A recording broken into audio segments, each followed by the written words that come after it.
Time and another place, I might have brought honor and glory to the House of Heaven. But instead, I shall leave a legacy of decay and unspeakable horror.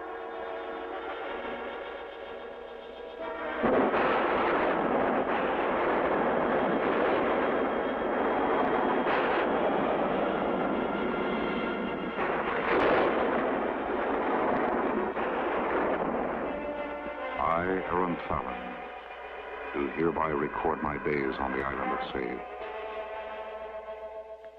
In the year 1870, I was aboard my father's ship, the clipper Lestrade, bound for the Americas.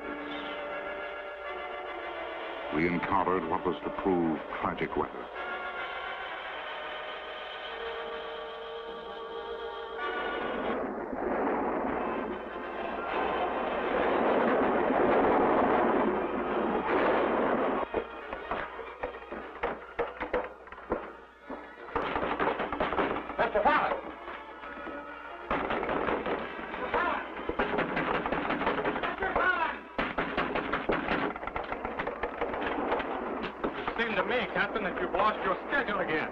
I cannot control the weather, Mr. Fallon.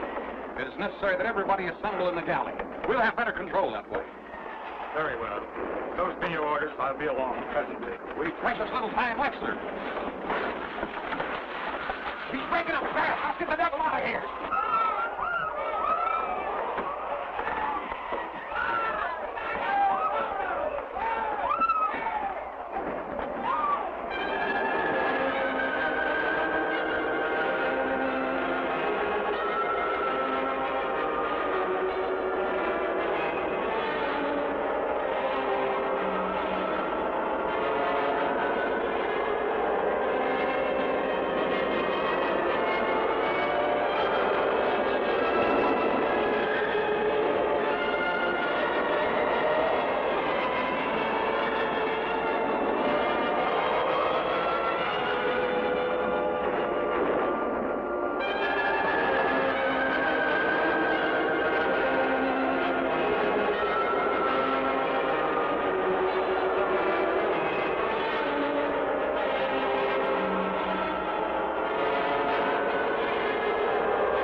coming around, Mr. Fallon. Been a lonely exile without you.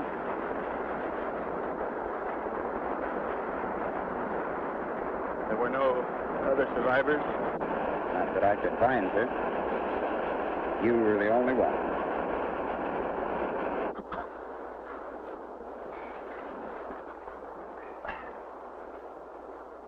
Look, Mr. Fallon. There.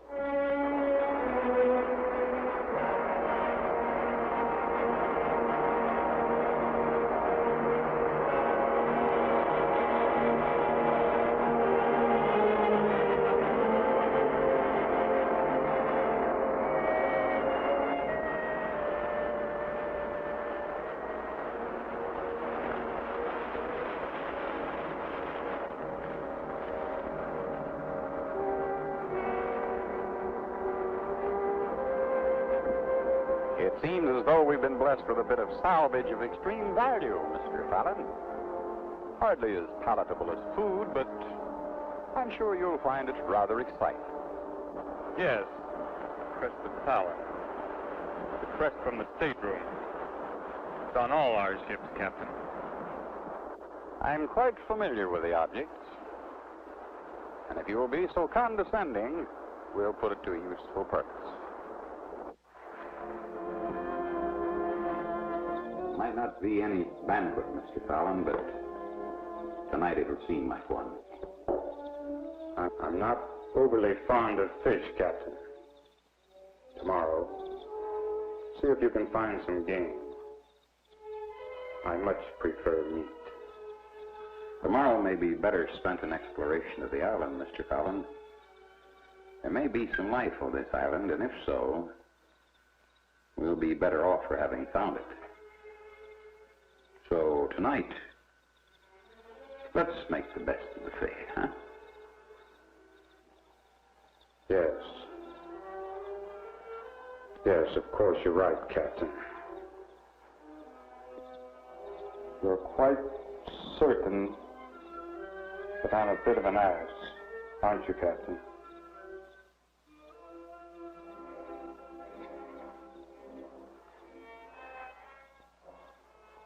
I don't believe there's a yes or no answer to that, Mr. Fallon.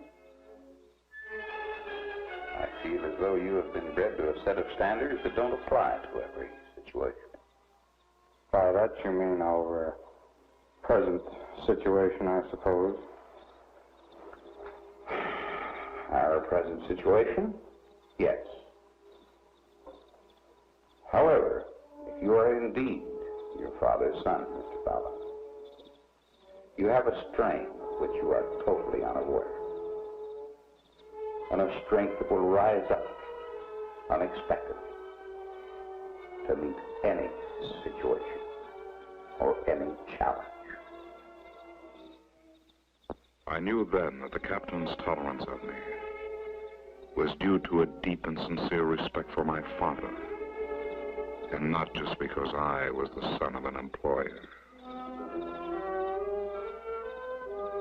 For the first time, I saw in the captain's face that wisdom and dedication peculiar to men who follow the dangers of the sea. But a strength that would crumble under the terror that was so suddenly forced upon us.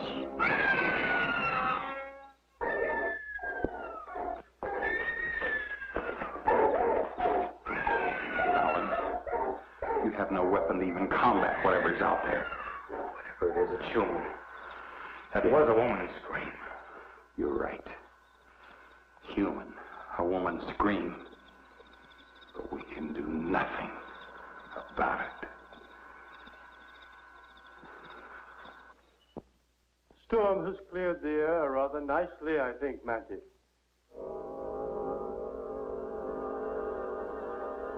The dogs.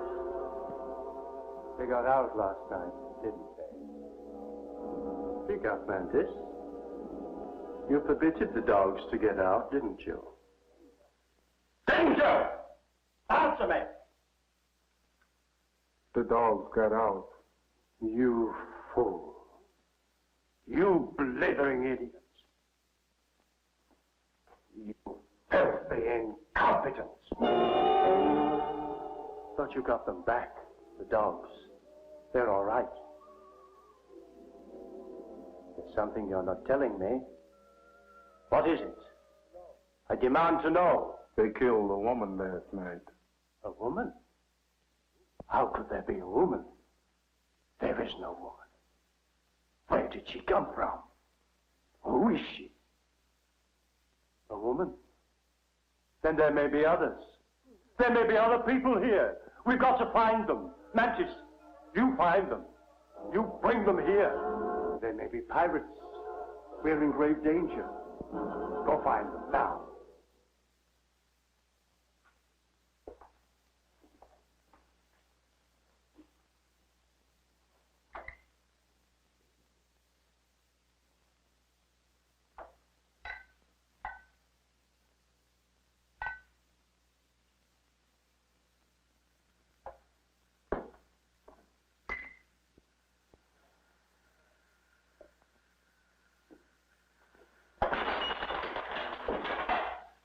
There must be a way.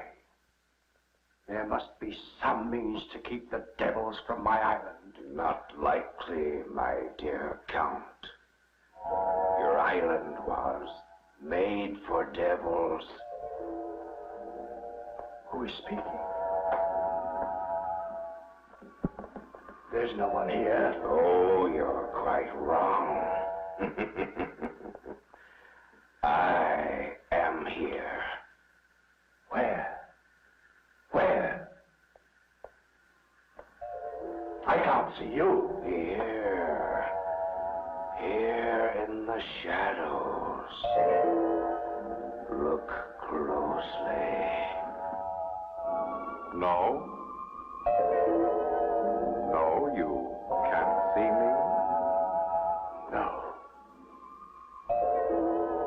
No. I can't see you. Then I'll come a little closer. Can you see me now? Now. That is much better, isn't it? Well, does my appearance frighten you, Countess? Then permit me to enter your dimension. You see, I appear most harmless. Who are you? Oh, who I am, it's not important. It's what I am. You see, Your Highness, I am simply a product of your evil, a reflection of your madness. Surely you must recognize me. No. No. I am not mad. How, therefore, could I know you? How then could you know me? How indeed, Countess? You could know me by the things I can do. I can do every evil thing you have desired to do unto others. No. No. I have never wished evil. You have never wished evil on anyone. Count, recall the incident of the cobra. You thought it a convenient way to do in poor old Lord Balthrop. But you couldn't find a cobra, remember? All you had to do was ask me. It's really very simple. You see, there, on the table beside you. No. No. You're not impressed, then? Well, you and I have many more, don't we?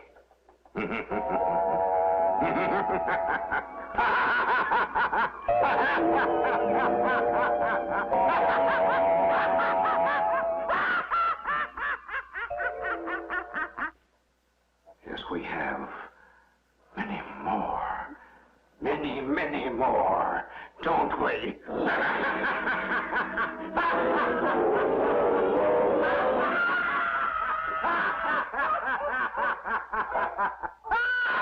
No, no, please, no! Very well. Another time, then.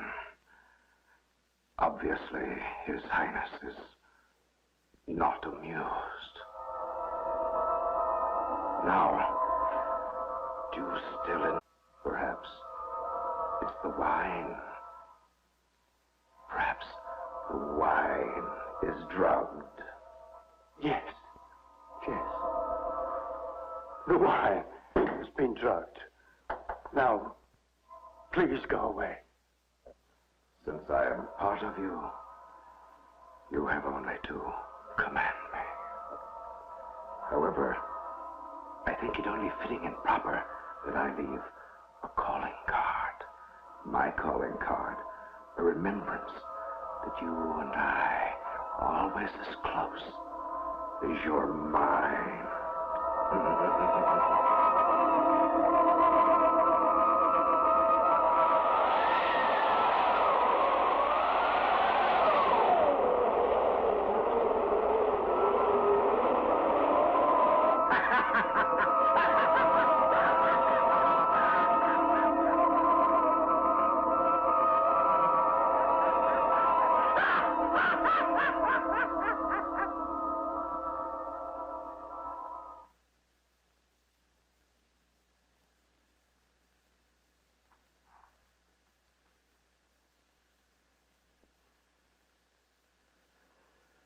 The wine. Yes. It was the wine.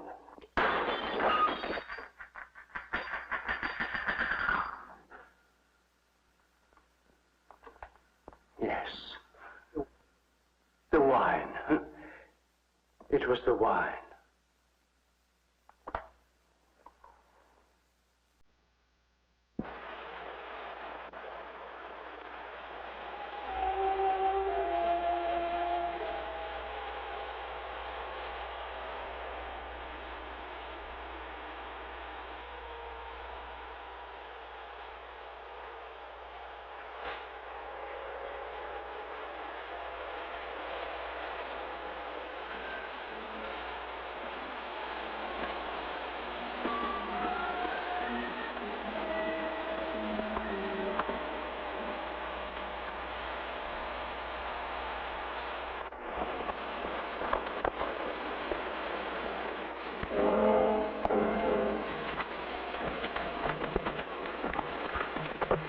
See? Let's break this way.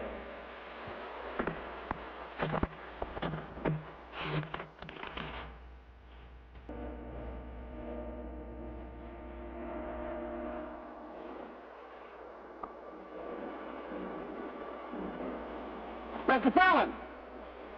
Look, Mr. Fallon. It's part of the woman's dress.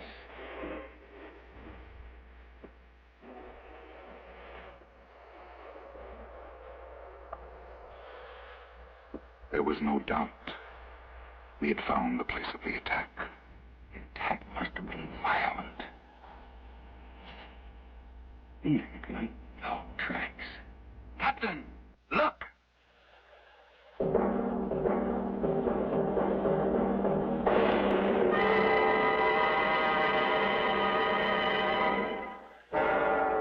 The captain recognized the girl. She was a passenger from our ship. And now she lay dead, a victim of some terrifying fangs. Her horribly mutilated body revealed an evil about the island that I had never seen before. In every shadow, I seemed to sense a strange and hostile presence. If the dogs belonged to someone on the island, we intended to find them.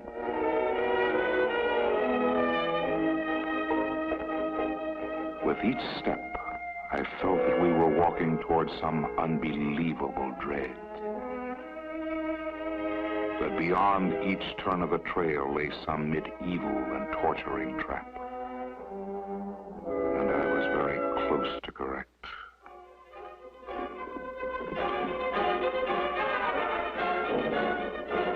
We walked right into a damn trap. I lost my knife and we reversed the shore. Maybe I can break out of it. For God's sake, hurry! Oh.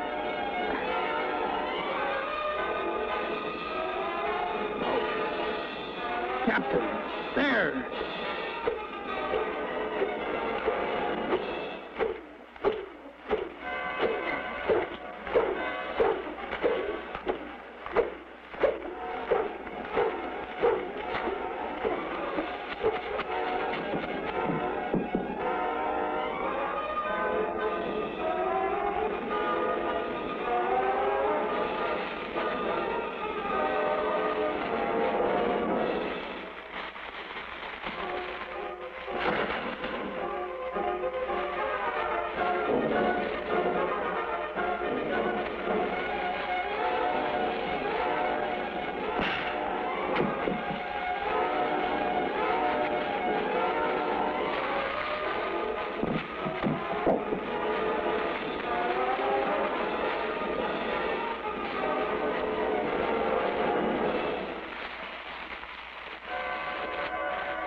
Captain?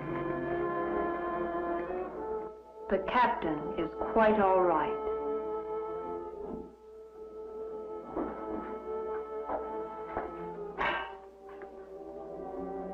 He's been given a potion. The pain was most severe. What? You're quite safe now. You're in the castle of Count Laurente de Sade. There will be time enough for your questions. It is important only to know that your friend will recover, and that nourishment awaits you. If your strength will permit, the Count requests your presence for the evening meal. The captain is lying on a very cold floor. In his condition, pneumonia could surely occur. You must have accommodations. I said your friend would recover, sir. The Count has seen fit to offer lodging and refuge. I'm not in a position to question the extent of his hospitality. If you desire...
It's our guest.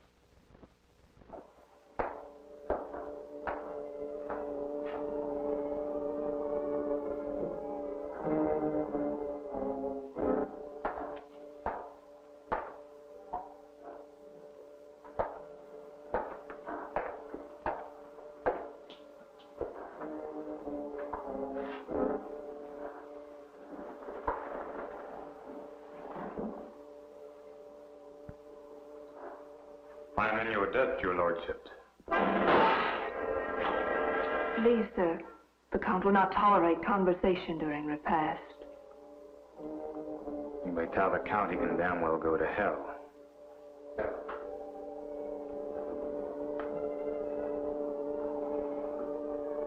No, it's all right, Cassandra. My apologies, sir. I beg you forgive me. We are not used to guests, and our countenance of standard has been somewhat blunted by our prolonged solitude, I'm afraid. Please forgive me. I understand. Reciprocal apologies are in order. I am indeed in your service. I am Aaron Fallon of the House of Fallon of Bath. Bath? Oh. Too bad. The Romans knew a good spot, even if the English don't. But I'm afraid Bath is losing its social importance nowadays. Too bad. Too bad. I remember the Count settled into a depressing silence. He made no further effort at conversation.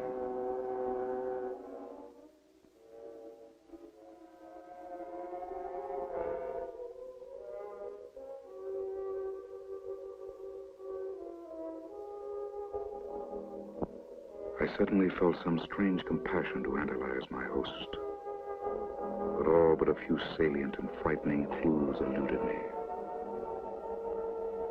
His face bore the sallow pallor of a lifetime of dissipation. And his eyes held that familiar paranoid glint of royal inbreeding that left no doubt.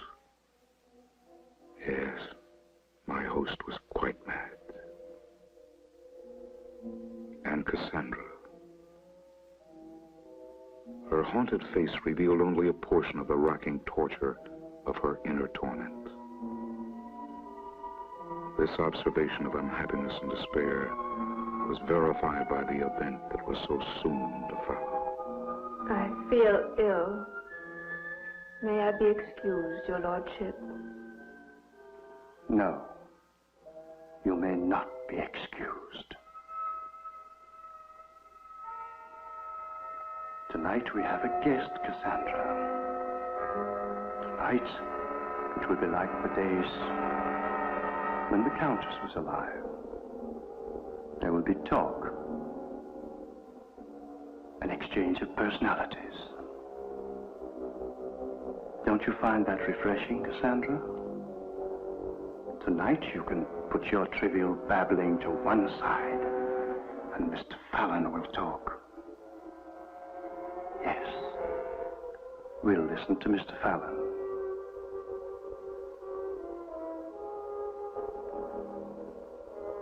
Well? I'm afraid that my ordeal has left me seriously taxed. I prefer that the delight of a lengthy conversation can be honored with an audience by so noble a person as yourself. Yes. Of course. Tomorrow.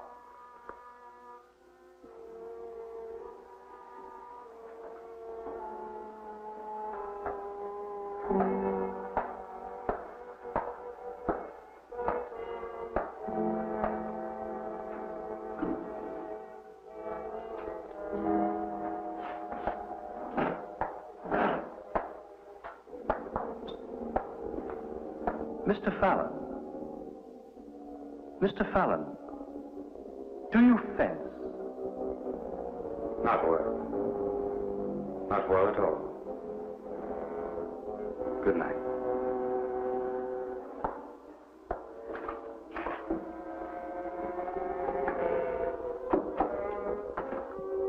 Doesn't fence.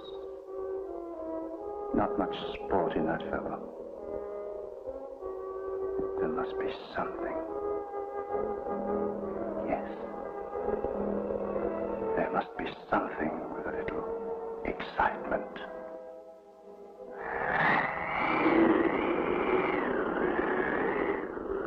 These howls get quite drafty at night. Cassandra, it isn't necessary for you to show me to my room. I can find it all right. I must, Mr. Fallon. The Count I insists. can make it. Good night, Cassandra. And thank you. But, Mr. Fallon, Good night, Cassandra.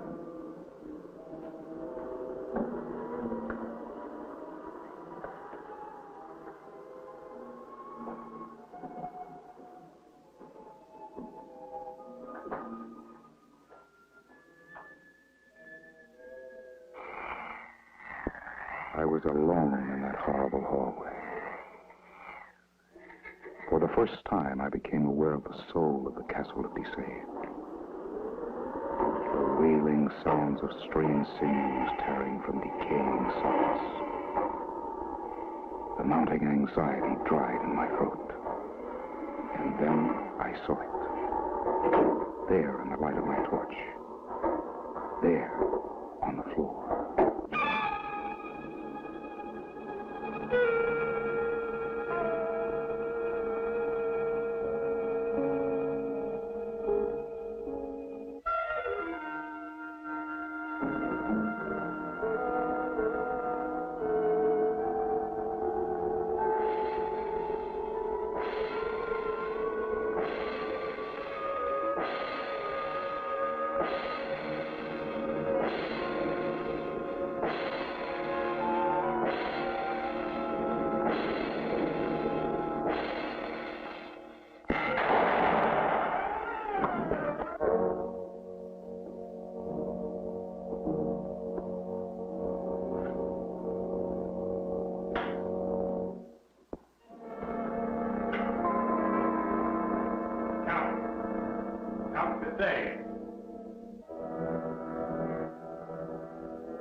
Mr. Fallon.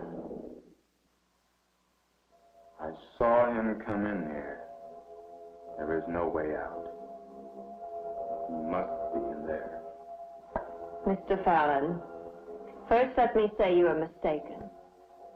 And secondly, the Count would not tolerate your being in this chapel.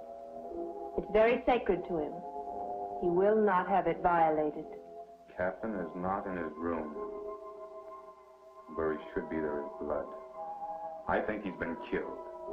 Do you think I did it? Certainly not. Then take your hands off me. I have some fever of that, I'm sure. But I'm not given to hallucinations. And the blood was fresh. The captain's injuries were extensive. They may have reopened when he was moved to more suitable quarters. You did request that, did you not, Mr. Fallon? Yes. I'm overwrought, obviously. We're tragically short of medicines here, Mr. Fallon. But on occasion of emotional strain, I sometimes find the ocean air quite invigorating. May I suggest the balcony?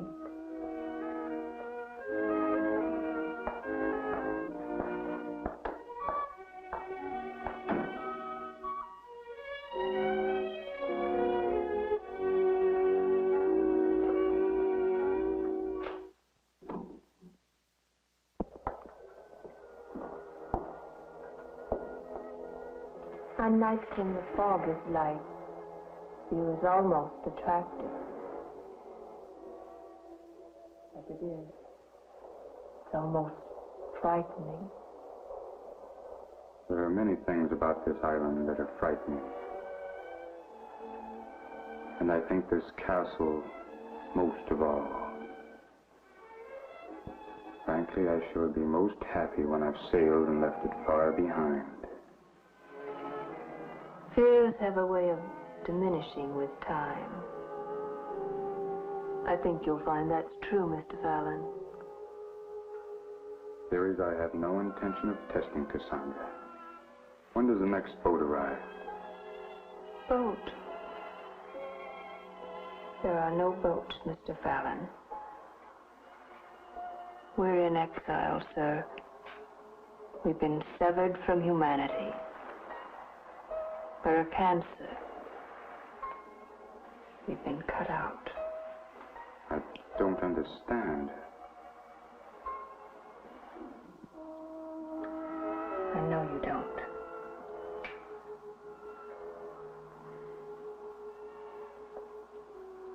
The truth is dark enough without learning about it at night. Tomorrow will be soon enough. Good night, Mr. Fallon.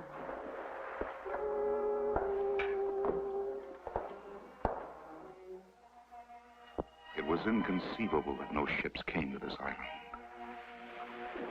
I felt that Cassandra was trying to add to my uneasiness. That she was closer to the Count than she appeared. That she was a part of his evil.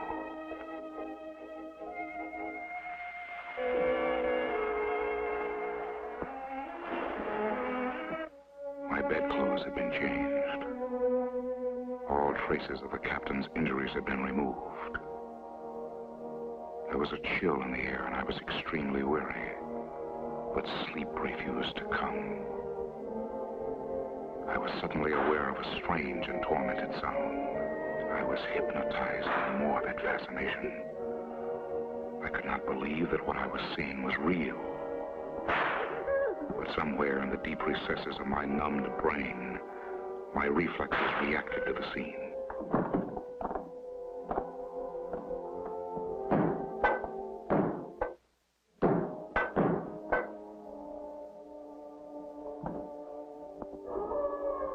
The room was dark. Whatever terror was present in the castle had now been removed from my sight. But I knew that somewhere in this massive, dank crypt, it was continuing.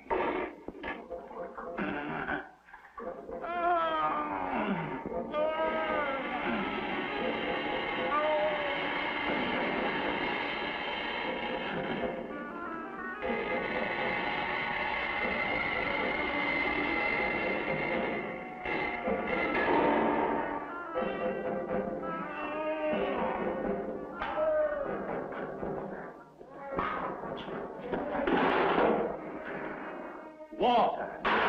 You gave that pirate water! Traitor! Traitor! You have betrayed me! You have cast your lot with the enemy! How dare you defy me? No, you're right. We mustn't let him die. But you turned against me.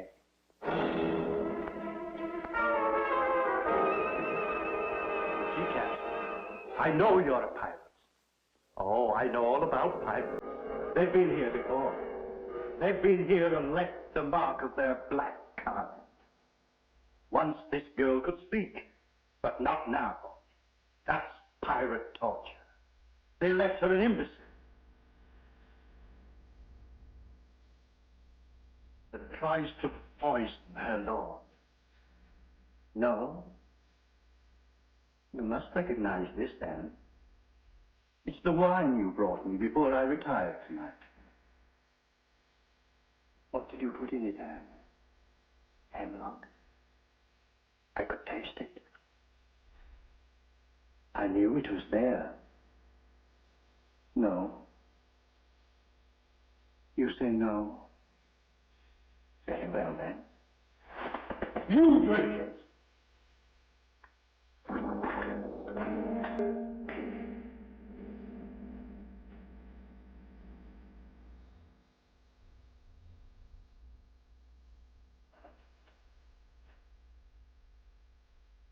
It won't take long. Hemlock is very fast. Anne. Anne. Why did you try to kill me? See? She's dying already. As you would have me die.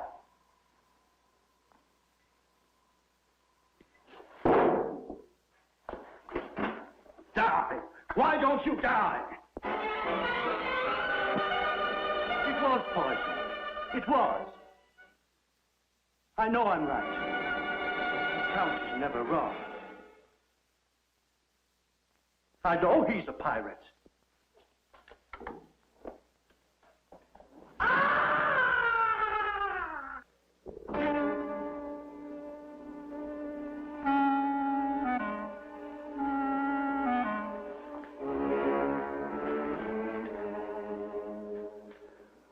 Let me assure you, Miss Cassandra, that the event I witnessed last night was not my imagination, but a very real happening. I saw a young woman being beaten, and when I tried to assist, I found my door bolted from the outside. I was locked in, unable to help. I will accept none other than a truthful answer from you. Very well, Mr. Fallon.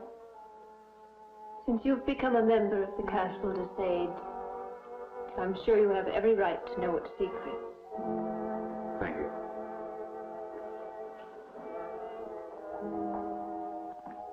The story would begin with this portrait, I suppose. She was a beautiful woman, the Countess, and much loved by her husband. So much so that he insisted on marrying her, even when he learned of her terrible illness. There's no illness in the portrait.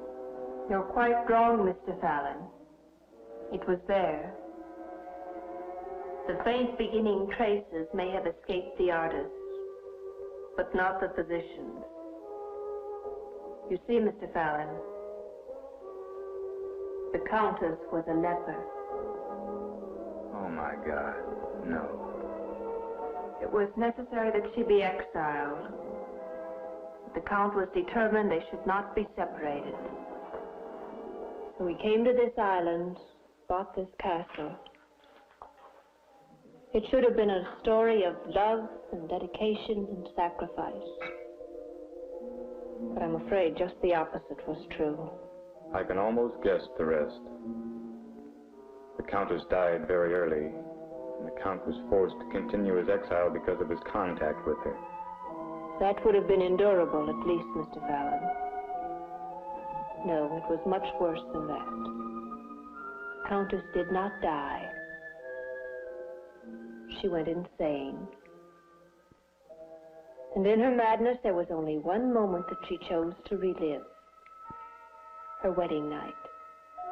Day after day, wearing her wedding gown, reliving her marriage. Eventually, it was necessary to lock her away. Are you saying the Countess is not dead? Yes. The Countess is not dead. And where the devil is she? In the dungeon. By now the disease is quite advanced. Rather than face what she's become, the Count prefers to think of her as dead. This is most tragic. This explains the reasoning why the Count is a little deranged. It's worse than that. He's insane. Criminally so. And you? How are you involved in this? I matter very little, Mr. Fallon. I'm in the service of the Countess' payment of my father's debts. I was a nurse. Now I'm not much of anything. I try to give some comfort to the Countess, but it's extremely difficult. For the girl you saw being beaten, her name is Anne. She was the hostage of pirates who once attempted a raid on this castle. She was mutilated and abused. She was left a mute. She's known brutality all her young life. First the pirates, now the Count. He repeatedly accuses her of trying to poison him. Her punishments are cruelly severe. He'll kill her someday. I'm not very reassuring, am I, Mr. Fallon?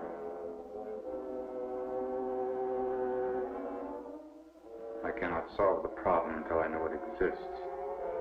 And the Nubian. His name is Mantis. He's been a slave for many years. At one time, the Count was a great hunter, and Mantis was his gun-bearer. He's completely loyal, and the only thing resembling normalcy in this castle. The Count is deathly afraid of pirates. He's rigged the entire island with all manner of traps. Yes, I was caught in one. Which leaves one last question. What of the captain? I permitted myself to lie last night. I don't know where the captain is. It's unlikely, however, that he's been moved to another room. Could they have killed him? Count has come to believe that all sailors are pirates. Yes, they could have killed him. There must be a way to leave this place. To signal a ship, or there must be.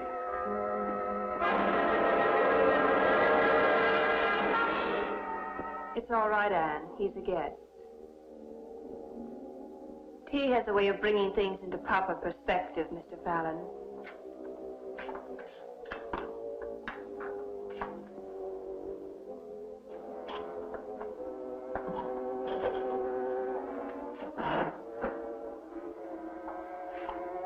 Anne could have been a beautiful girl. But it was difficult to see beyond the swelling of bruises and the scars of the Count's mistreatment. It was obvious the child bordered on screaming hysterics. I had meant only to reach for the cup, but my movement came with more suddenness than I had intended.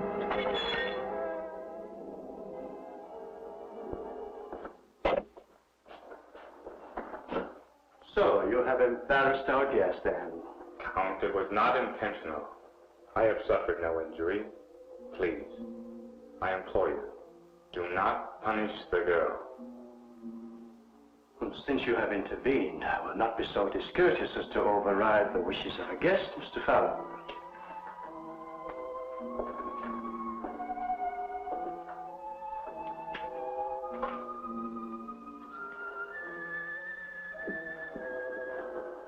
However, one must hold a firm hand to domestics these days. They're getting disturbingly lax and independent. Moreover, it is not proper that a count be left waiting for his cup of tea. You may have mine, your lordship. Yes, of course. But it might be too sweet. You know how you indulge yourself, Cassandra. I'm sure it's to your liking.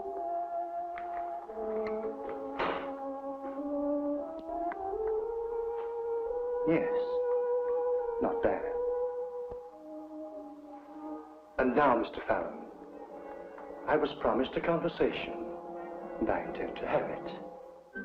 Tell me about England, about the Americas, or any subject you choose. It'll be good to hear a new voice. Yes, I do have a subject.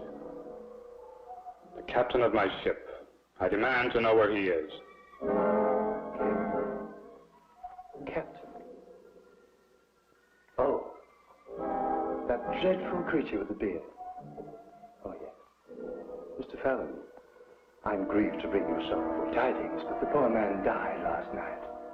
Now, let's talk about England. How did he die, Count de Sade? Death is not a pleasant subject to discuss so early in the morning, and I did want our meeting to be pleasant. In fact, I demand that our meeting be pleasant. Please, Mr. Fallon, this can come to no good end.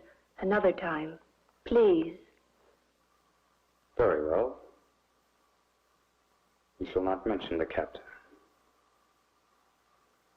But let me assure you I intend to know his fate. I will know how my friend died. Mr. Fallon, I'm grieved to think that you should entertain the notion that I have contributed to your friend's untimely demise. Quite the contrary. I did everything I could to save the unfortunate creature. Why? God's sake, let me have some more.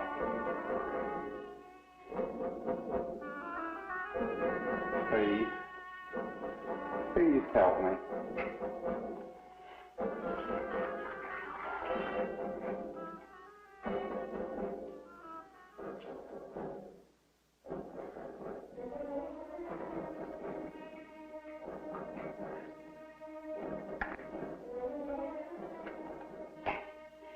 These vines are cutting my wrist off. Loosen them. Loosen them! I can't loosen them, sailor. I can only do what I'm told. What kind of an animal are you to torture another human to death? I am not an animal, mister. I'm a man loyal to his master. Your master's a damned butcher. But he's my master, and I do what he says. Even to kill me? If the count says so, yes.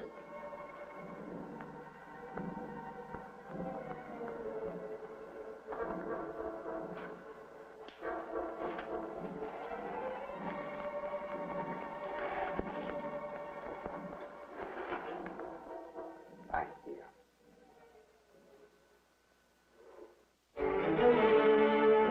My day with the Count had been a grueling experience. But now it was over. In my room, I would have time to think, to plan my escape.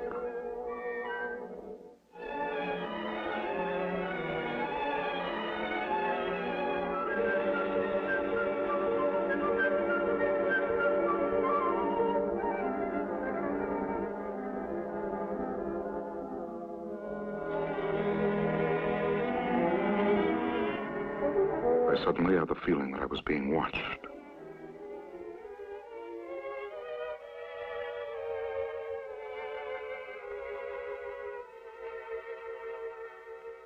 And there she was.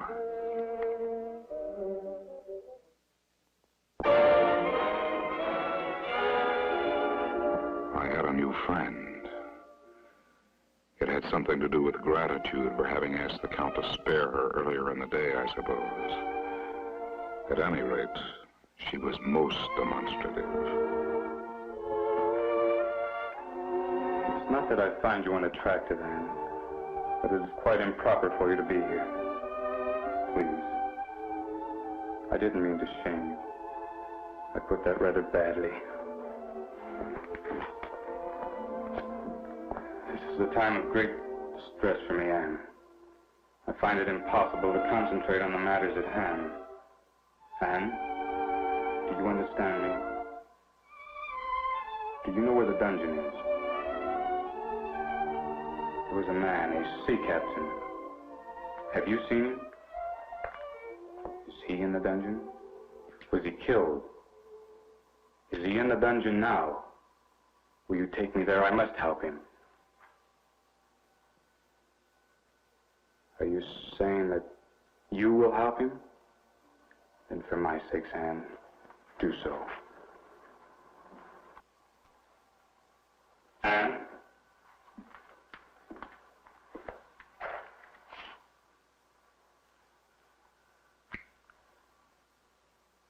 I do appreciate you coming to my room tonight, Anne.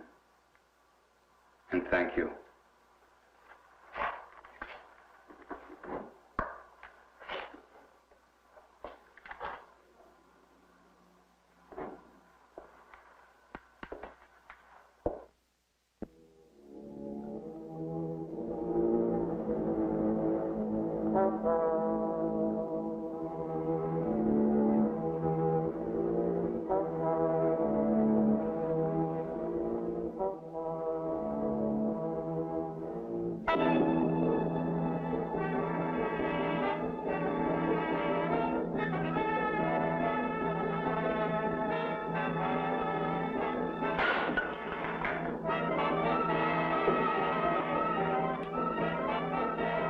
Girl, untie his rope.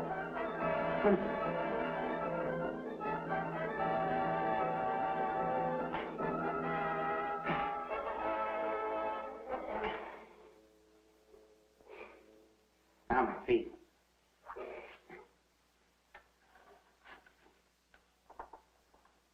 I think I'm gonna pass out. So, you would set the pirates free. Good. That leaves a place on the rack. See, the gods are already with me. The pirate's dead.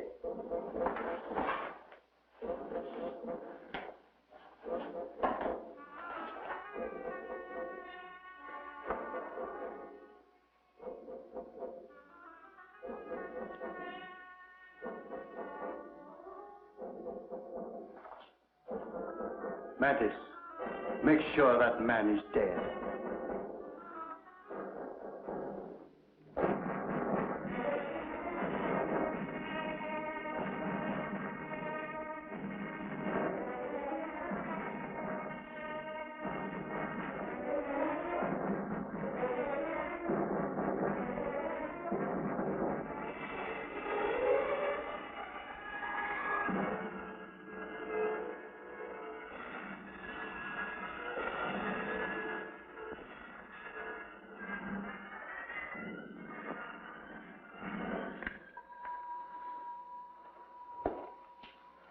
Mantis, remove the plug from the drain. Do as I command.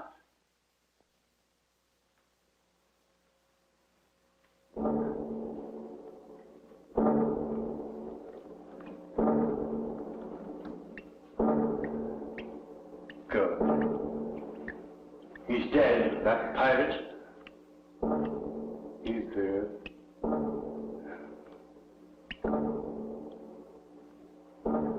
Good night, sweet Anne. Good night. We are retiring for the night. The key and I. Come, Memphis.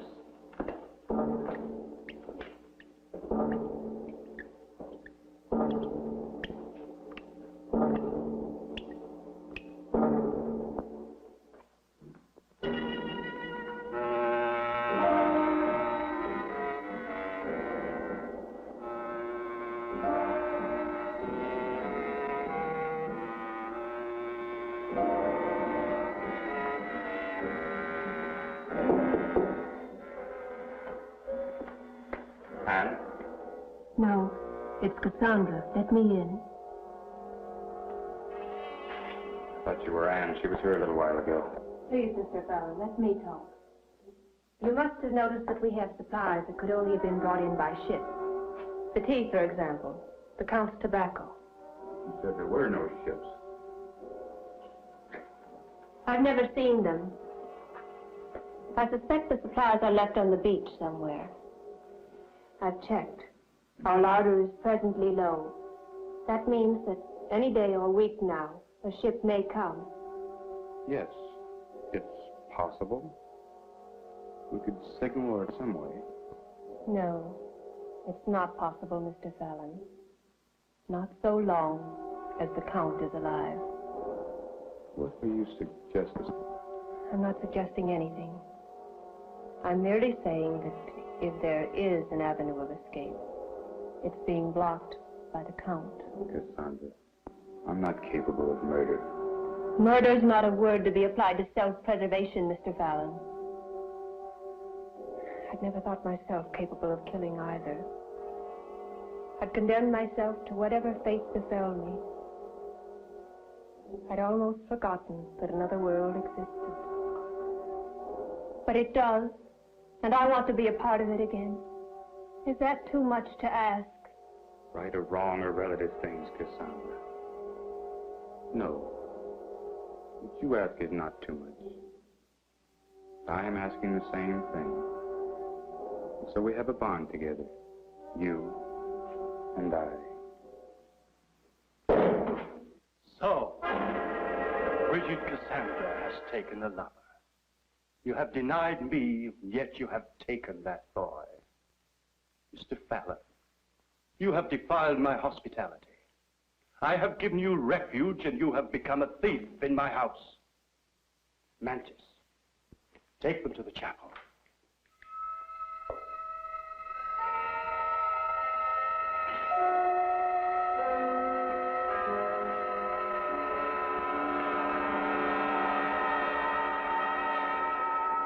I don't have the key.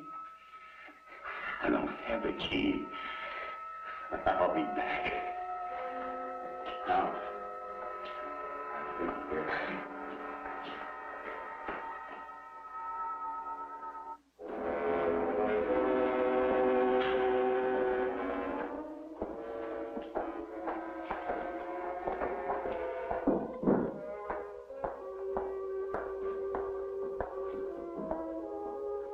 We are a cursed people, Cassandra. You have never really understood me. You have never known how much I have suffered. To have a loved one locked away in the darkness to rot in the underworld. But you shall. Mr. Fallon shall be locked away as my love has been. And together, you and I, we will mourn them. We will... Mantis! This is your day of reckoning, Your Highness. Mantis, stop him!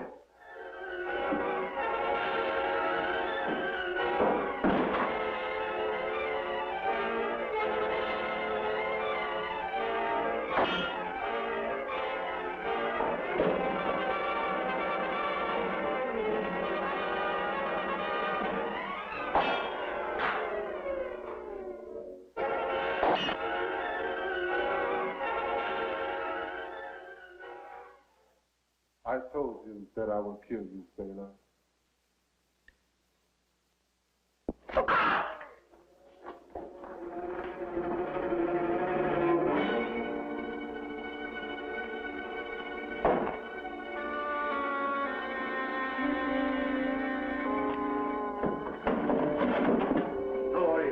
A glorious victory, Mantis.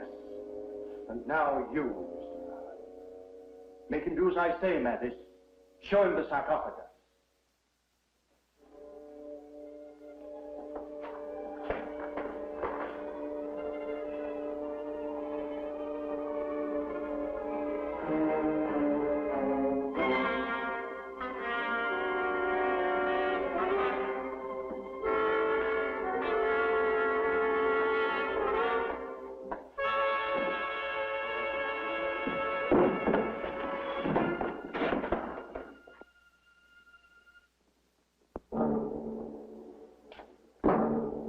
Well, assist me. We can't leave the poor fellow lying there on the dungeon floor.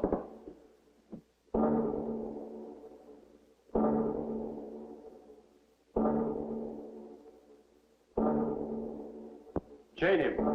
Over there.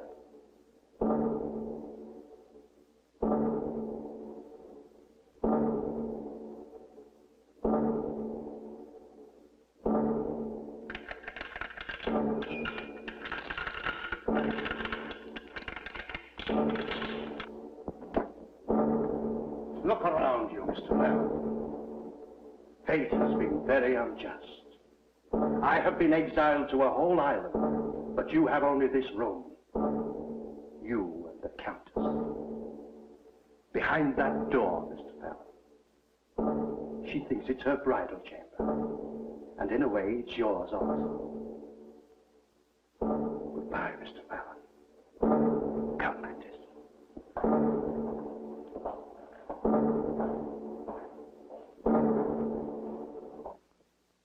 It was as if I had been buried alive. At first, the silence was deafening. But the dungeon had a voice all its own. Timid little sounds that came from the shadows. They swelled to a tumultuous throng.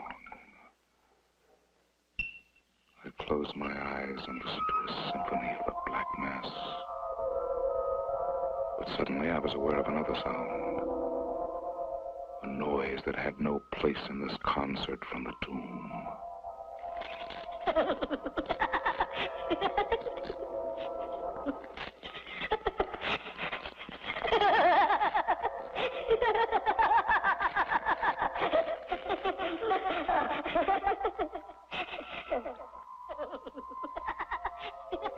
I prayed that she would be unable to reach the latch. For a moment, I thought my prayers had been answered. The hand withdrew through the opening. My imagination would not permit me to visualize what face belonged to that dead arm. But as the Count had said, it seemed that fate was destined to spare me nothing.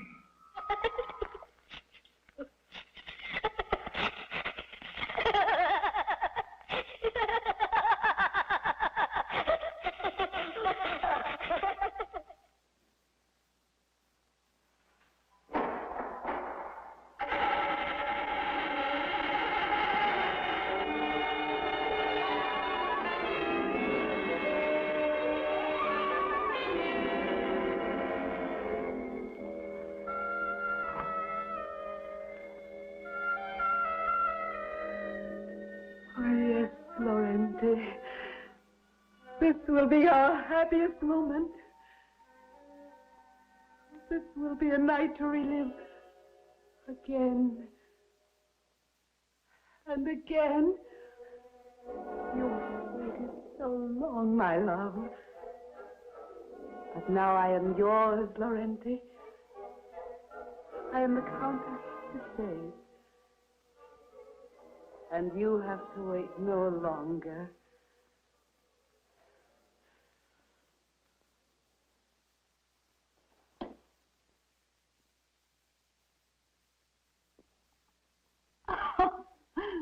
You're still shy, my husband. I'll remove my veil so that nothing is between us. My lips hunger for the kiss of your love.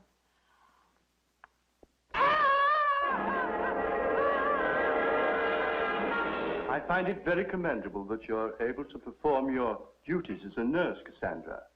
I had rather expected to find you in some corner, bemoaning your lost love.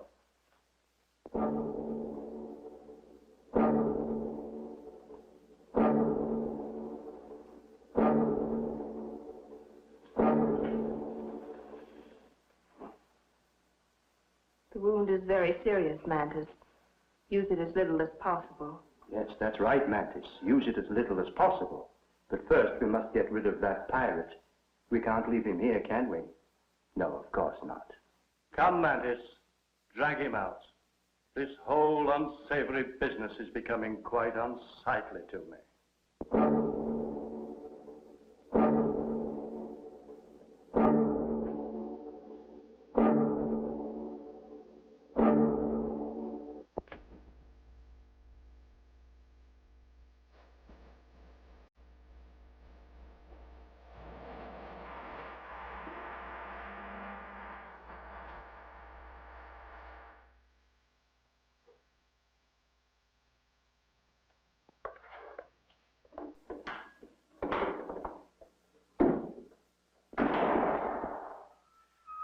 Was I worth waiting for, Laurenti? Have I made you happy?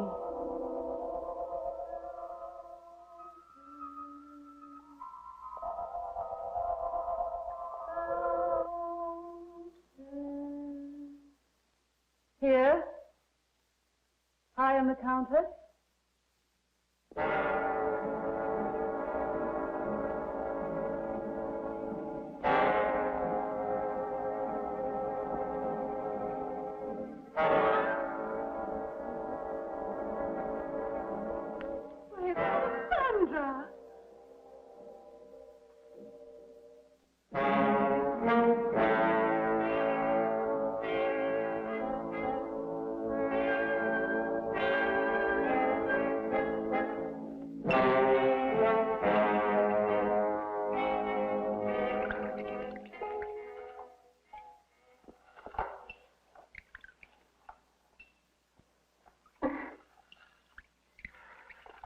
sorry I had to kill her.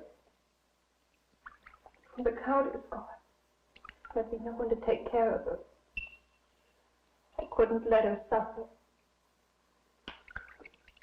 We must hurry, Fallon. Now is the time to escape. Oh, Fallon. Her hair. Fallon, must have been horrible. I came very close to becoming a permanent occupant of this dungeon, Cassandra. In fact, I'm not certain that I haven't crossed that thin line that separates the sanities. Not so, Fallon. Now there's hope. Now is our chance to escape. Let's take it.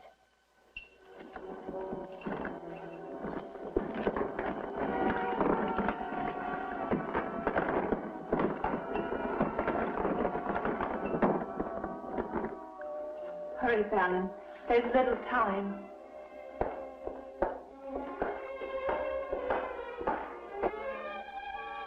No matter how far we ran, the Castle d'Issade seemed ever close. It became an inescapable, dominant part of the night.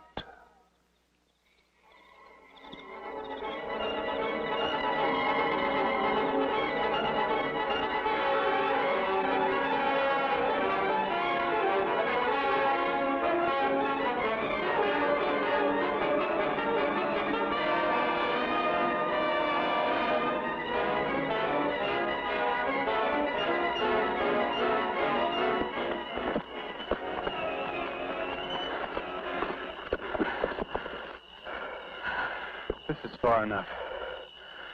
You won't begin to search until tomorrow morning. We have an adequate head start. You're wrong, Fallon.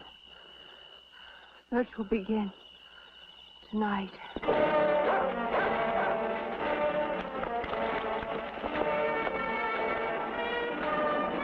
Can you hear them?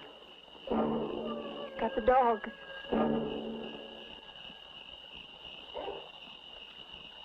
They've picked up our scent. They're headed this way. Quickly. We can cross the stream. Maybe we can throw them off.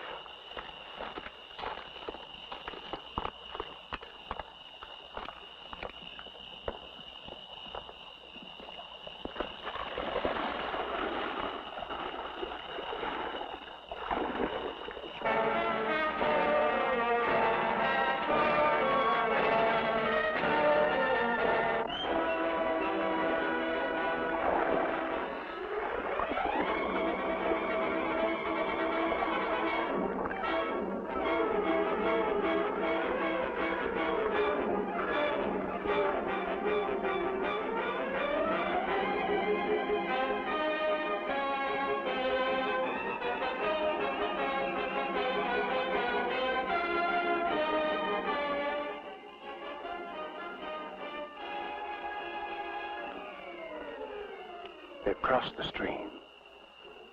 We'll cross at the shallow end.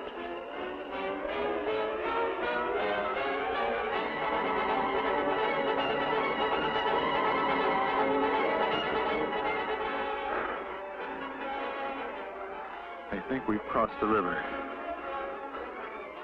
We'll spend the night on this side.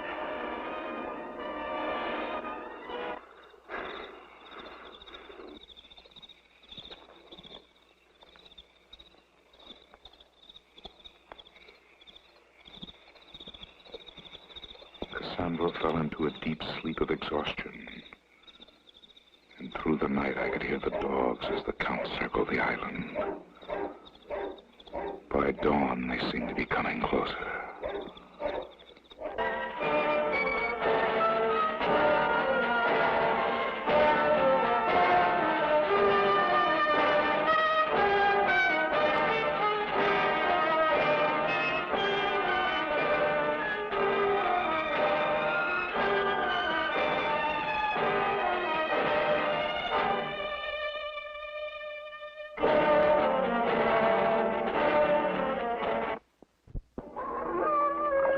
I knew in my heart that escape was impossible.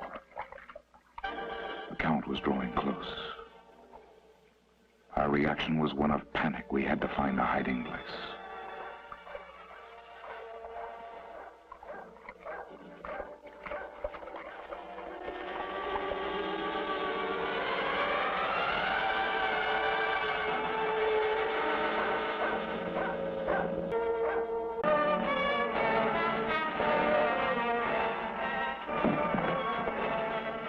Oh, you've let the dogs go. Get up! Get up! I can't. Come back! Come back! Get up, I command you! I can't. I can't move anymore. Very well. Since you defy me, I have no further use for you.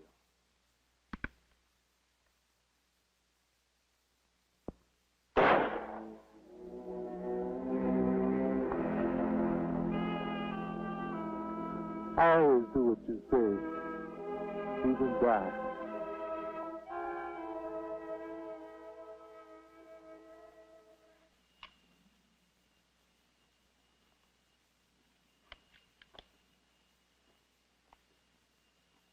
Count!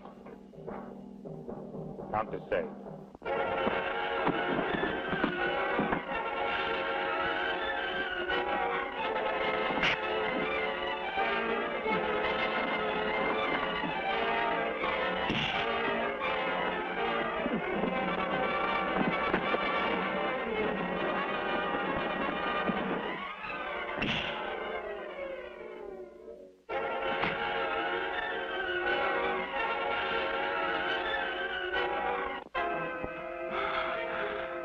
Damn well go to hell, Mr. Fallon.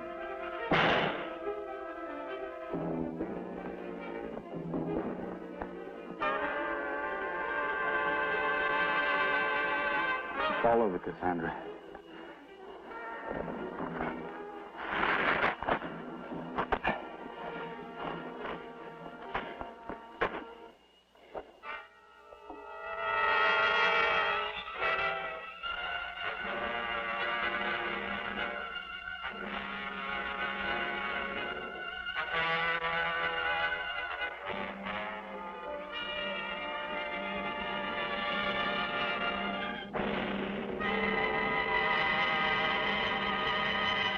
Our safety required some adjustment. But as our fears faded and patience for a ship to arrive mounted, we were taken with a feeling of exhilaration that never left us.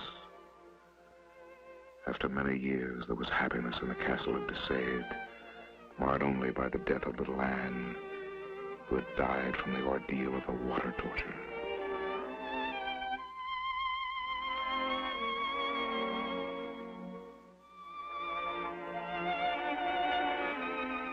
But our wait turned out to be a long one. The days turned into months and to a full year. But then it came. There it was at last. Cassandra! It's come at last. It's anchored out here. Hurry, Cassandra, hurry! Come, Cassandra. It's here. Anchored out here, Cassandra. I'm sorry, Fallon. Sorry, Cassandra. This is what we've been waiting for. This is our hope. This is our new beginning. Come, let's don't miss it. Come, come. My chest was bursting with excitement. In the thrill of the moment, I had given no thought to Cassandra's sudden change of attitude.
Where? Leopard. Get back to the boat, man. They're leopards.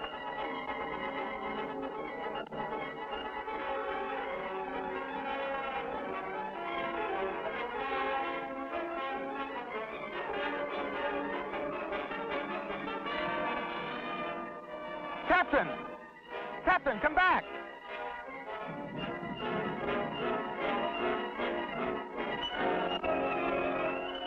The captain's words were ringing in my brain.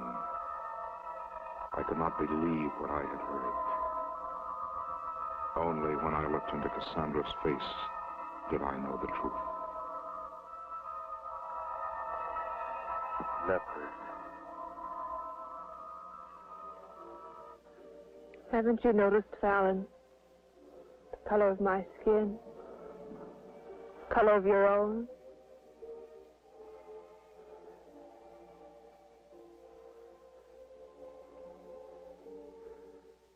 How long have you known Cassandra? The first traces were months ago, Fallon. I'm sorry.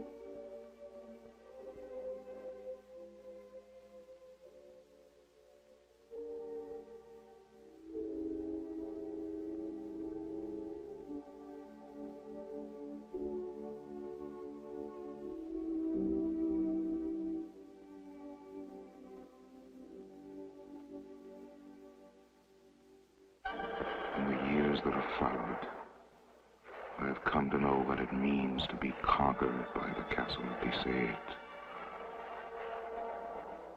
I find myself hoping that a storm such as the one tonight will bring me a survivor from the outside. It's been so long since I've had anyone to talk to. And poor Cassandra, she's become quite deranged. Yes. I'm afraid the time has come to put her away.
While longer and your vacation starts. I'm getting cold, Mother, and hungry.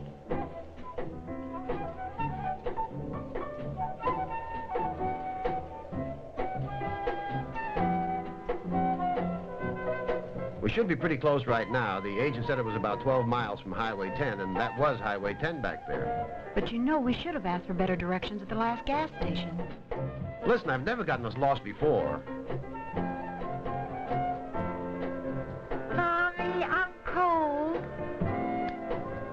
Okay, Debbie, I'll put the top up. Never mind, Mike. Debbie can come up and sit between us.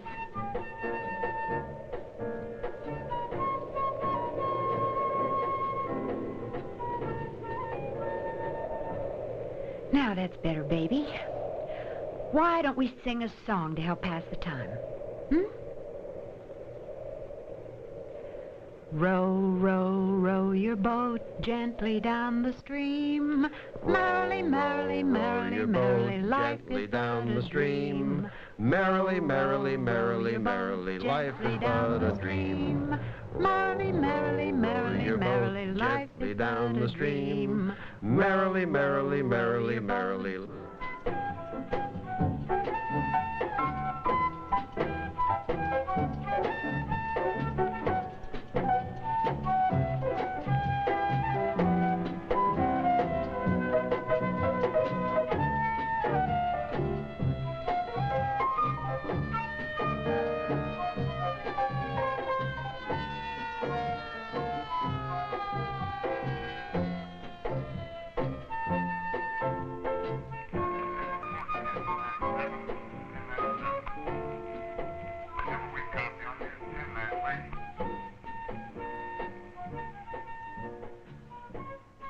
All right, mister. I see you have a taillight problem.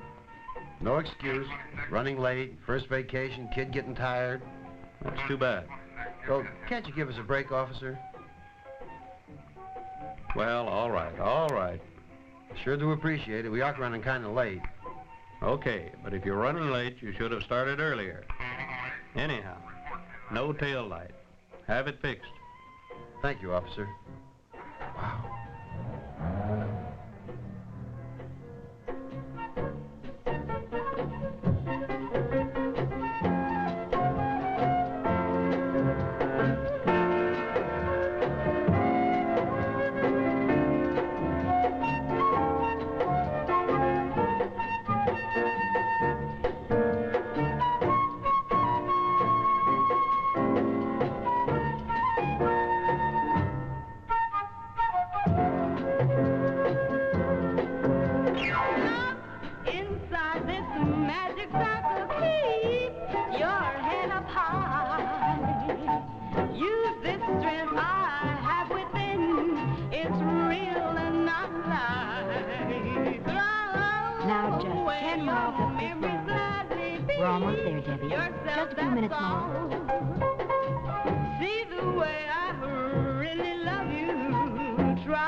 Man, like there's nothing up that road.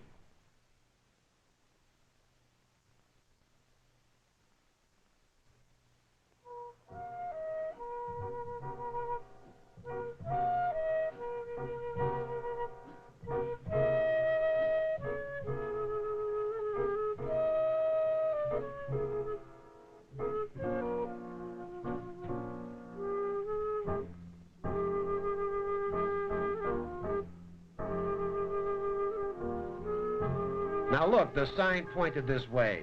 Mike, let's go back to the crossroads and ask those kids we saw. Okay, okay, but I know we can't be wrong. Look, the sign pointed this way.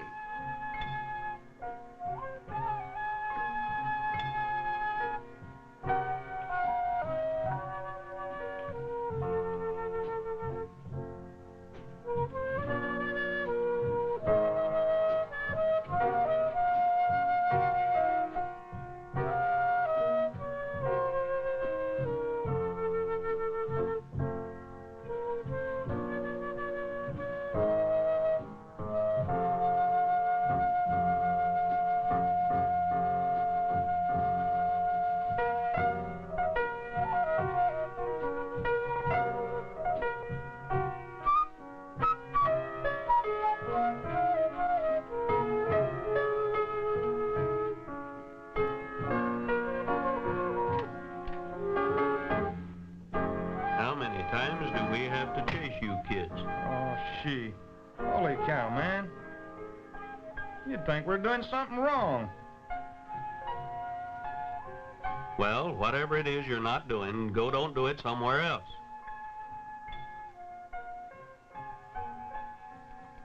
Why don't you guys leave us alone? Come on now, no wisecracks. Just go on home. Okay. Get going, get going. All right already.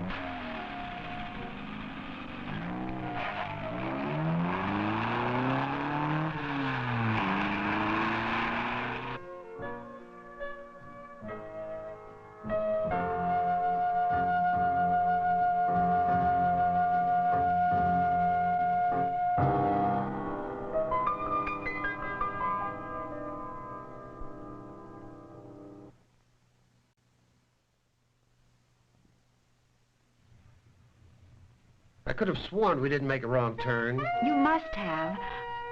Where did the road go? No need to get upset. We'll find it.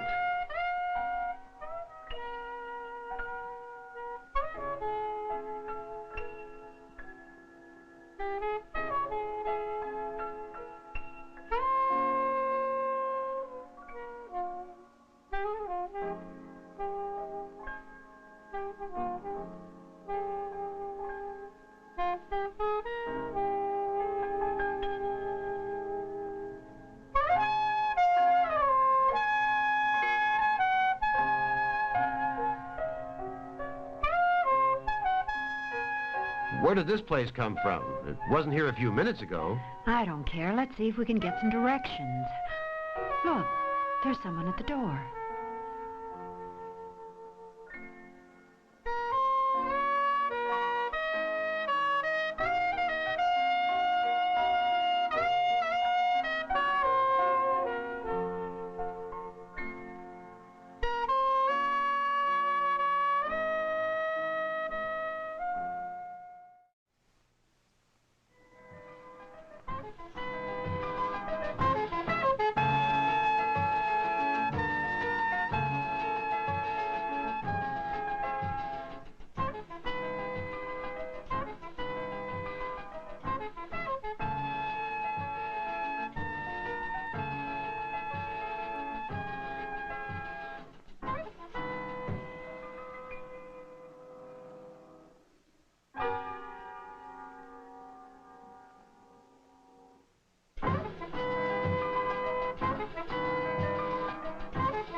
I am Torgo.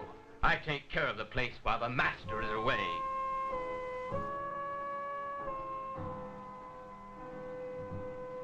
But the child, I'm not sure the master would approve, or the dog. The master doesn't like children. We only want to know where Valley Lodge is. Which way do we go? There is no place like that around here.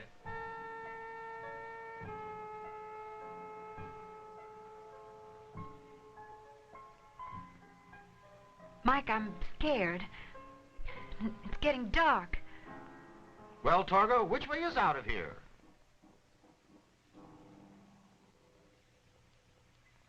There is no way out of here. It will be dark soon. There is no way out of here. No way out? Well, you know, we could spend the night here, and then tomorrow we can... Mike, I don't want to spend the night here. I don't like the looks of the place. Well, it seems we have no alternative. Well, how about it, Torgo? Can we spend the night here? Well, I don't know what else we can do. But, Mike, I don't want to stay here. And the master wouldn't approve. Don't worry about it. We're here now, and I'm sure the master won't throw us out. Well, how about it, Torgo? I don't want to stay. Let's leave. I don't know about it. I just don't know.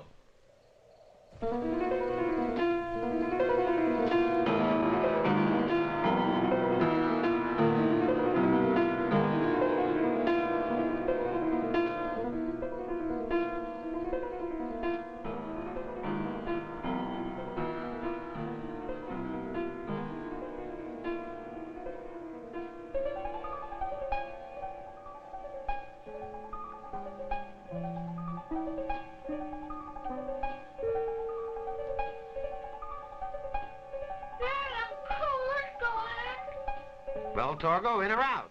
Patient, dear.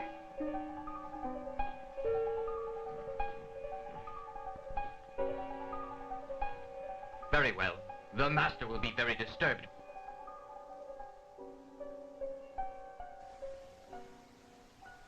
I'll get the luggage.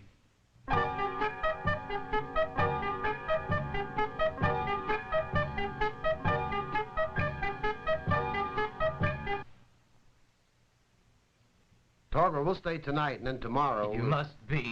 You cannot stay. The master would not approve.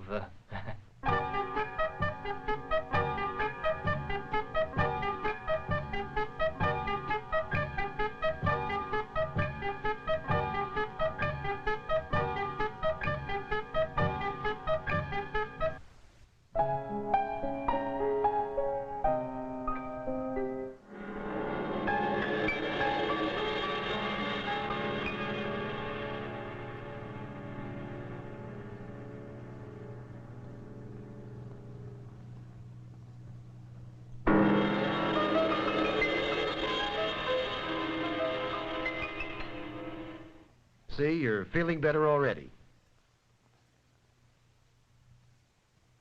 Look at this.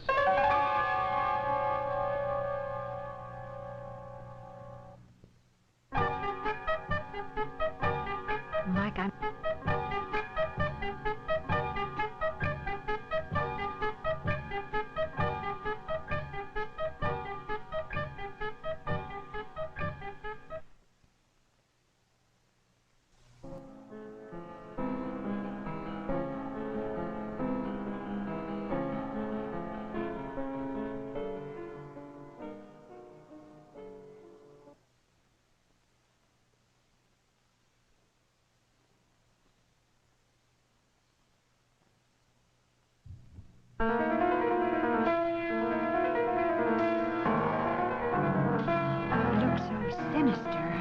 Must be the master himself.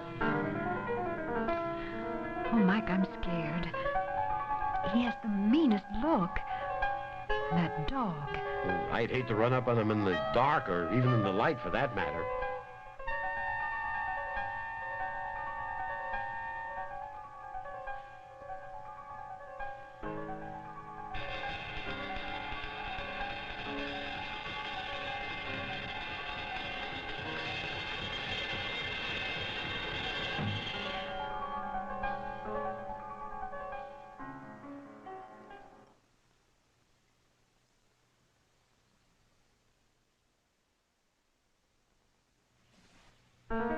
That must be your master. Where did you say he was?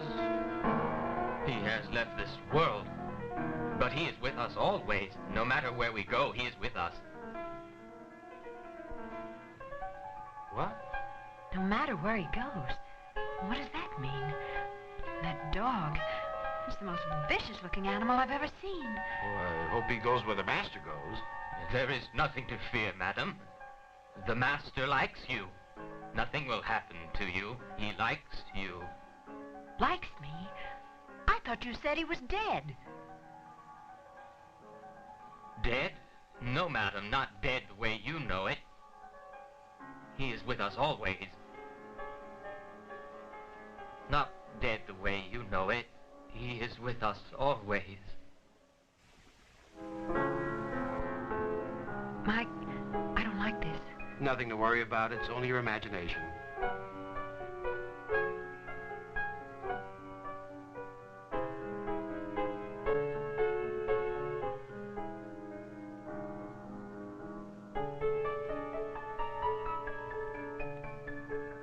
I think that it's best that I show you to the bedroom now.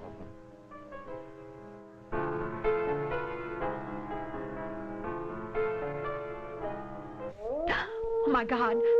Mike, what was that? Probably some animal in the desert. Nothing to be afraid of. I'm scared, Mike.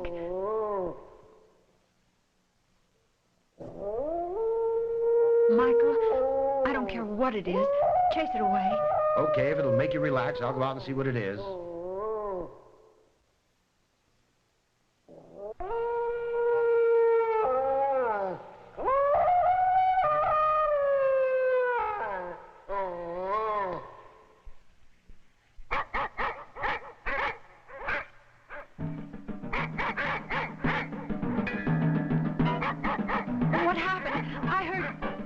get back into the house.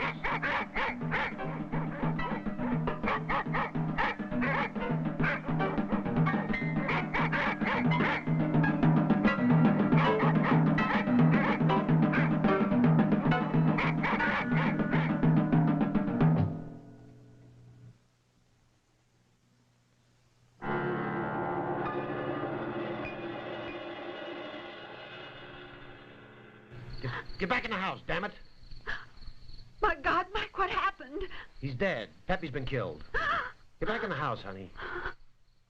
Mike, what kind of place is this? My God, what kind of place is this? I'll take care of everything, honey. Get back in the house.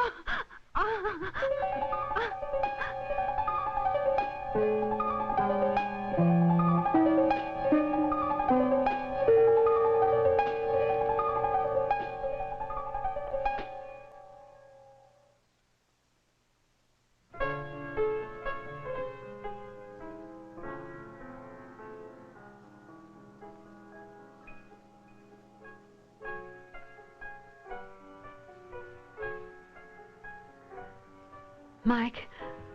Oh, Mike, what could have done it?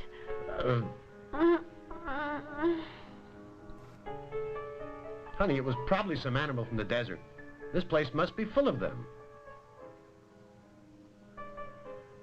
Peppy? He went away, baby. Went away while you were asleep.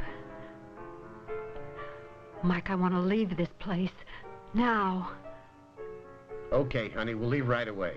Where the hell is that caretaker? Targo! Targo!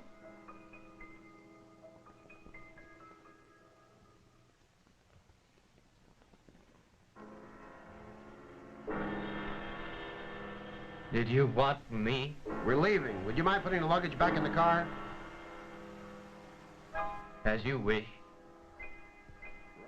Right now. Fast, damn it, fast!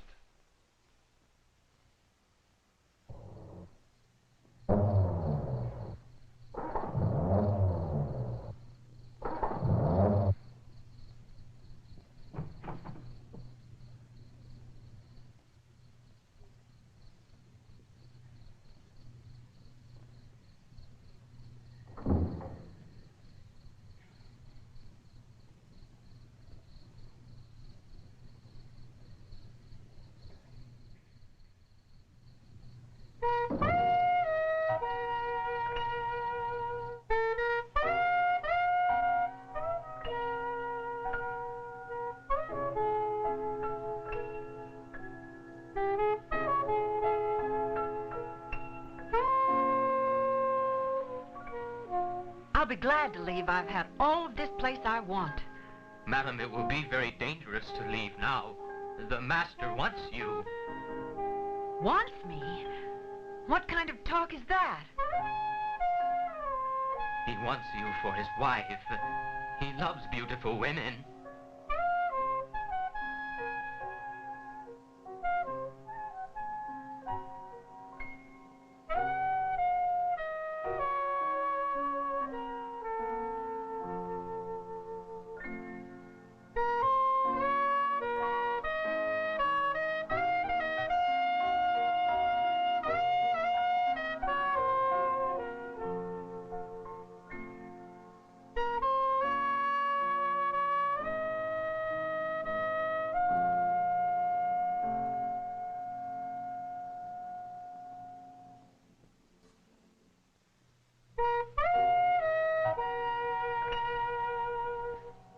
Don't you ever try that again, you beast!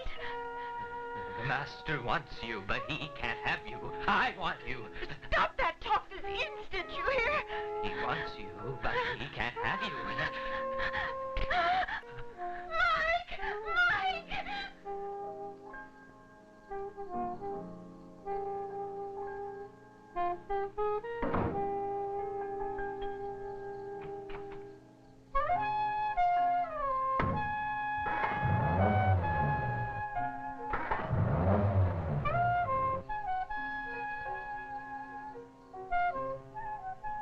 Where in the world can he be?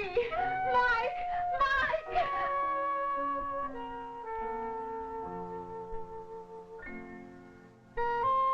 Let me out of here. Let me out of here now. Do you hear now? Forgive me, madam.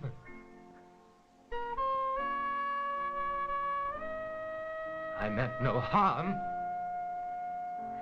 Forgive you? Just wait till I tell my husband. I meant no harm, madam. I'll protect you. I'll protect you. Very well. I won't tell my husband. Now let me out.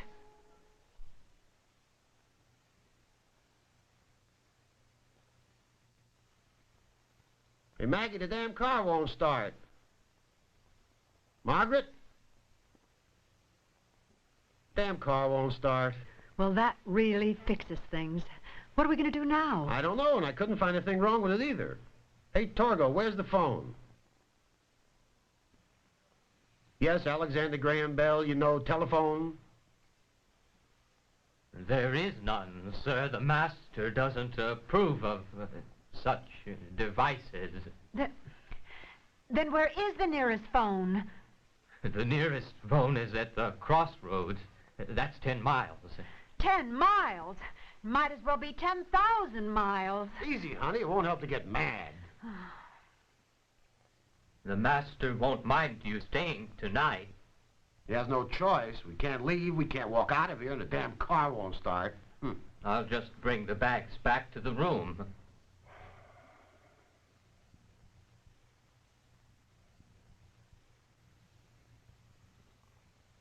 Sinister. Sinister isn't descriptive enough. Honey, we'll leave in the morning, and soon this place will be forgotten. Forgotten? I'll never forget. Peppy's gone. I just hope Debbie will understand.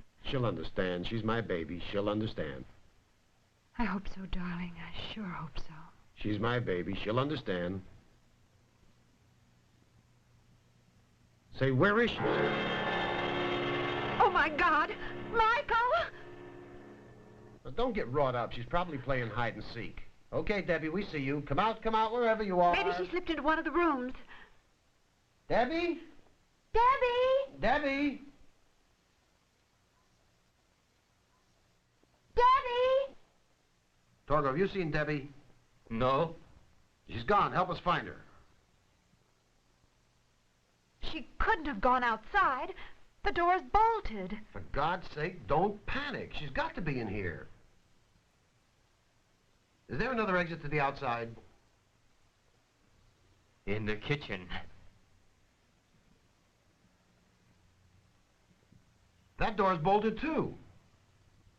Outside, Mike. She's got to be outside. All right, we'll look outside for her. Debbie? Debbie? Debbie? Debbie? Mike, I'm scared. The animals in the desert. Cut it out.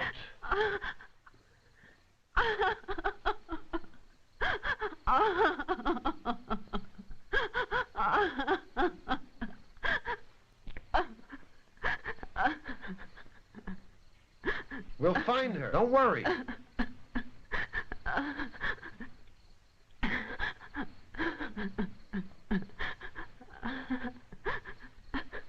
Debbie? Debbie?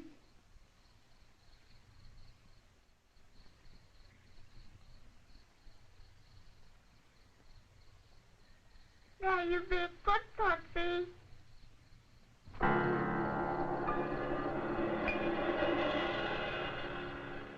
Mike, it's the dog from the portrait. Stand back, Debbie. Stand back. That dog on the floor, Daddy.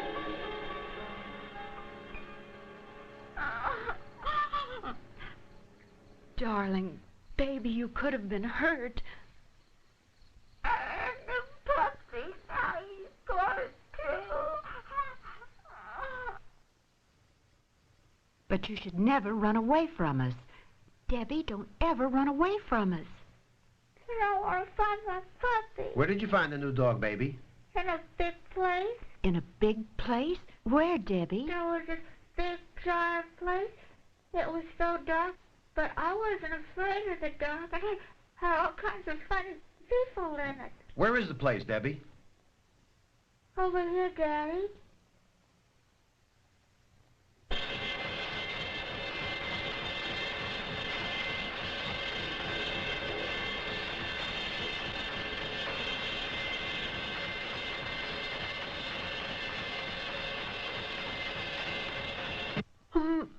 Mike, it's horrible. Let's get out of here. Let's go.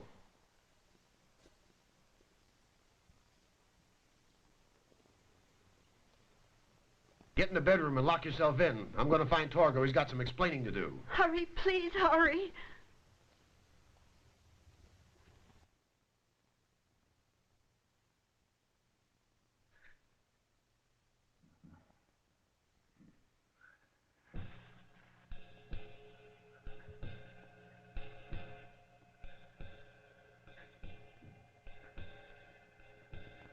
I want her.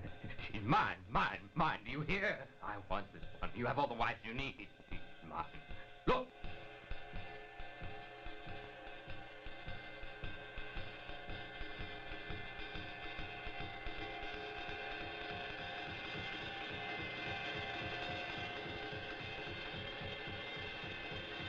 Oh, you pretty ones. Let me see how good you are. I won't need you anymore. I have my own life. I won't have to come in here to dream of having one of you. You're the worst. You were his first wife. He doesn't want you anymore. Now even I don't want you.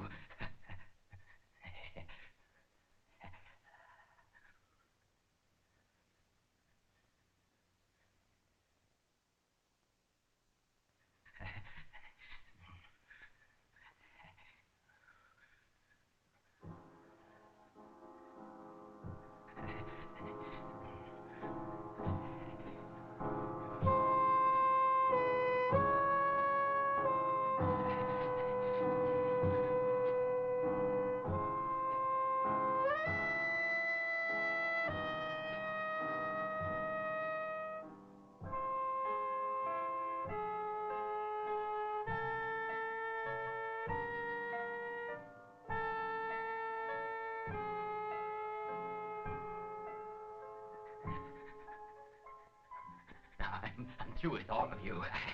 Through!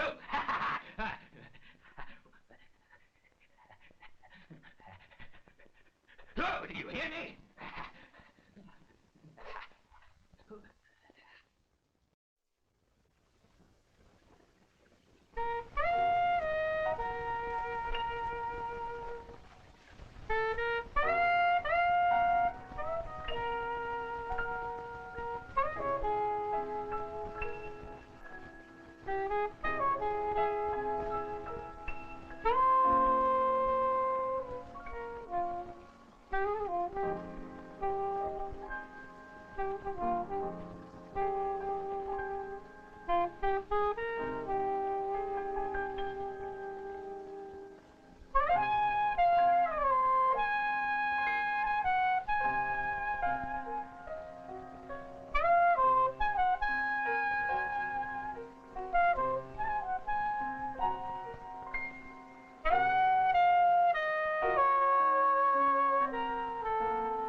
Again? How many times do you have to be told? Like, wow. Oh, hell.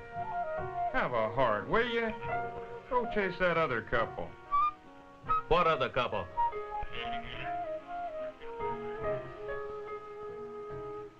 Those idiots that went deeper in the desert. Find them and chew on them a while. We know that this road goes nowhere, so now get. No smart stuff. We ain't trying to jump on you. Just get.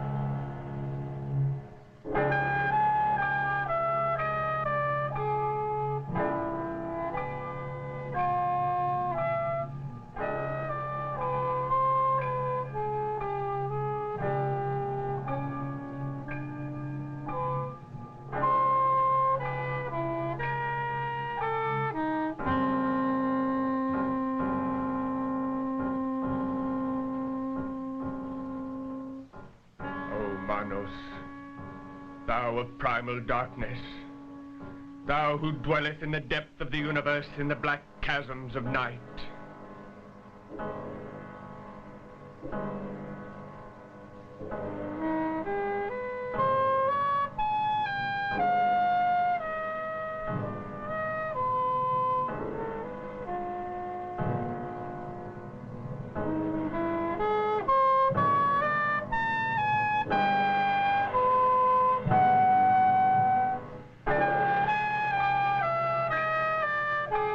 Bestoweth the mother darkness upon thy faithful, to live eternally in her keeping.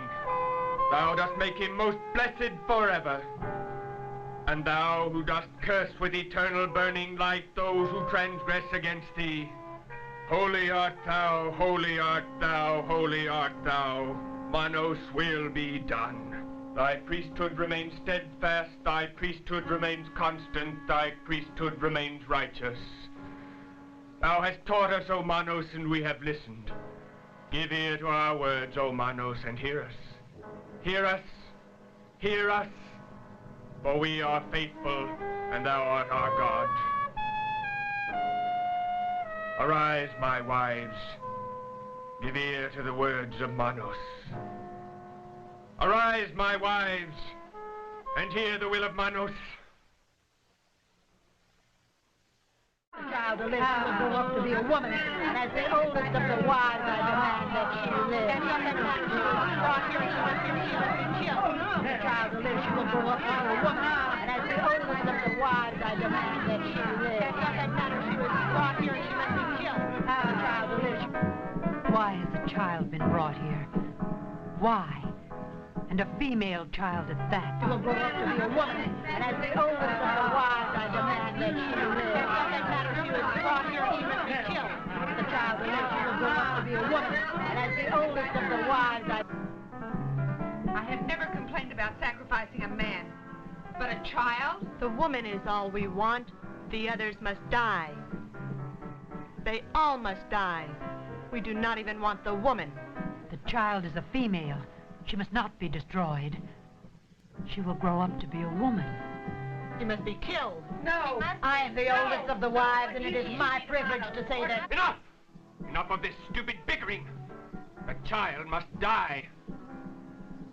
If you persist in this foolishness, your usefulness will come to an end. Say what you will, I will have no part of this madness. To be a woman, and as the oldest of the wives, I demand that she live. I don't know what they're doing here in the first place. You've caused enough trouble. I think perhaps your service to us is at its end now. Silence! Silence! And now, my wives, I shall deal with the one who is responsible for the child being here. Torgo. He's the one. Get Torgo. You are responsible for this nonsense. We shall dispose of you later. It is a terrible mistake. The man, yes. The child, no. Maybe she's right. Maybe we should spare the child. It is against our will that we stay here. Do not make the child die to satisfy him. He does not need any more wives. Yes, he has no more time for us older wives. Just the newest. Huh. Jealousy is not part of us. Why are you so jealous of me? You are a troublemaker. You deserve to die. Die? I may die, but I do not care. The child must live. She is right. We will not kill the child. But Manos would not approve. The law of Manos exists for us only. Manos loves women. She will grow up to be a woman. She must die.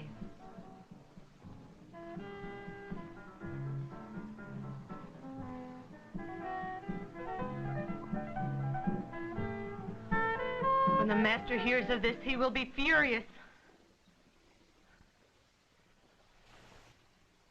You are all mad, mad, the whole lot of you. The man, yes. The child, no.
Master, what are you doing here? You have failed us, Torgo. I know of your visits to the tomb. My visits? The women have told me. They may not be able to say anything or move when you're there, but they remember everything you say to them and everything you do to them.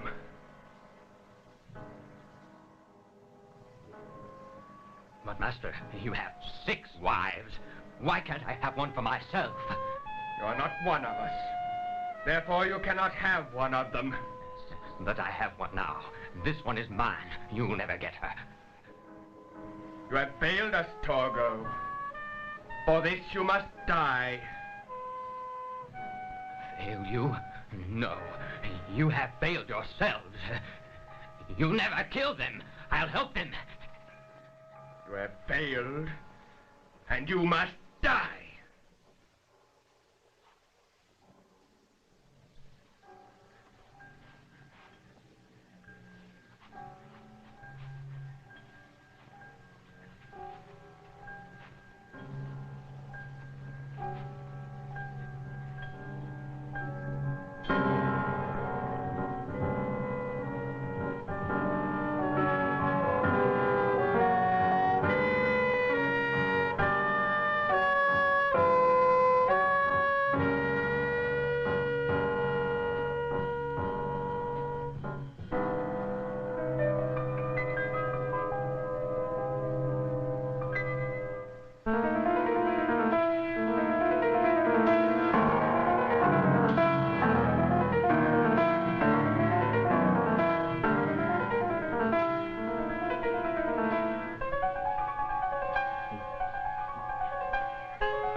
Manos, God of primal darkness, as thou hast decreed, so have I done.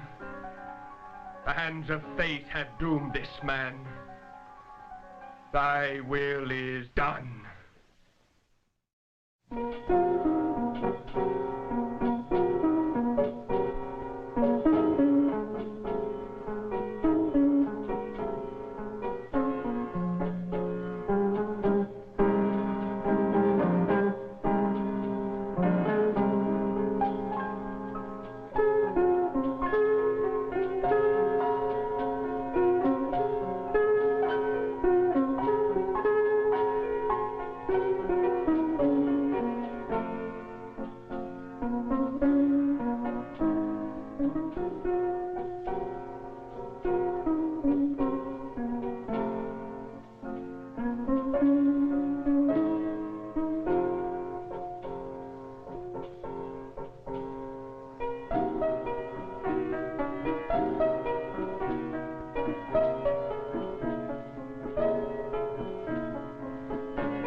Where's Mike?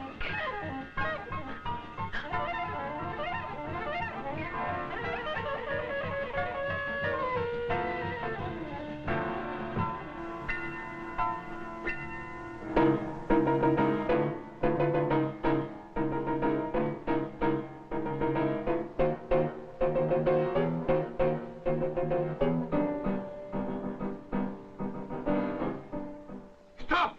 What foolishness is this? Manos must be served. There you are. She is the one. She has upset all of our plans. This foolishness must stop.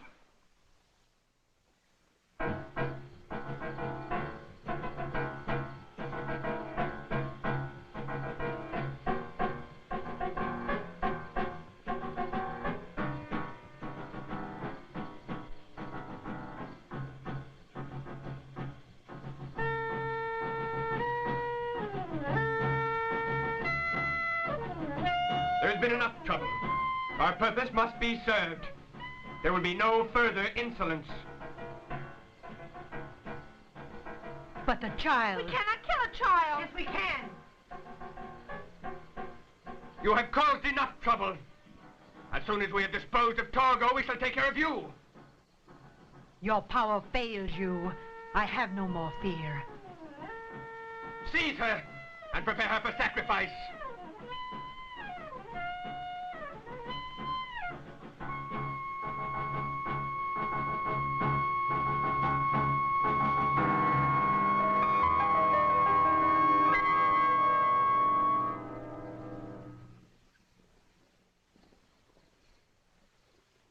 Well done, my wives. The will of Manos shall be served.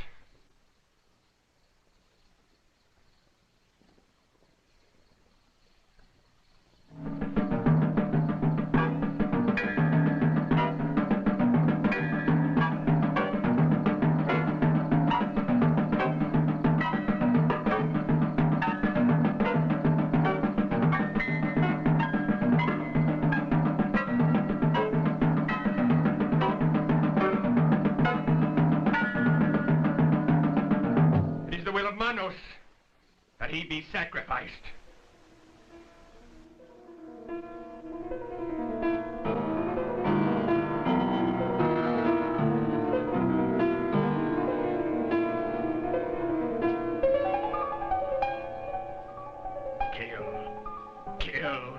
Kill. Manos has decreed it. Kill.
Margaret, open the door!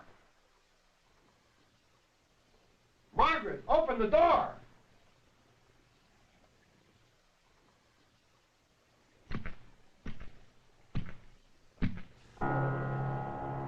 Enough! The ceremony is done.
Killing doesn't help anymore.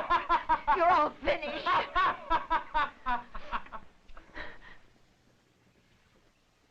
You've said enough. Your turn will come as soon as we have disposed of the others. Go find the others! Hurry, before the night slips away!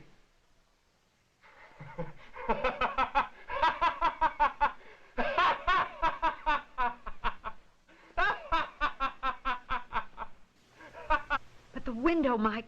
I saw him at that window. Okay, honey, we'll leave. We'll leave. We've got to leave now. I can't stand it any longer. Please, Mike. We'll hide in the desert. Someone will help. The gods will destroy you. Your power fails. You cannot endure. Destroy. The gods destroy me.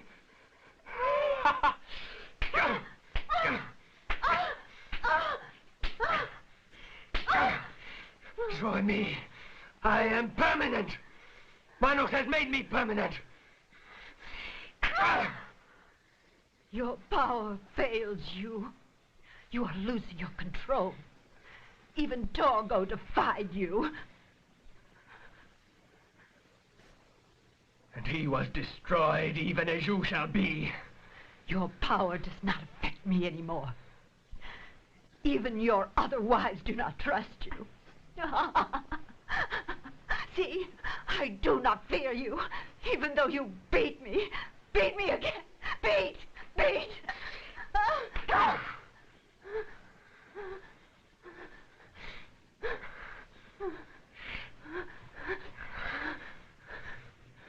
I do not fear you.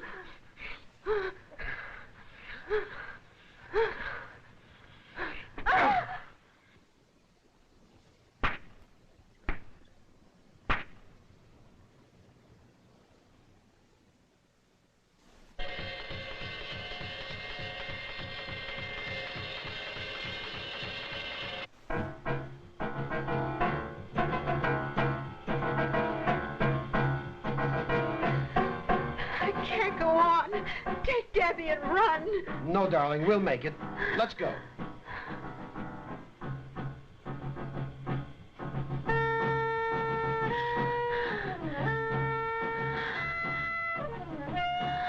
Nothing up that way. Let's go this way.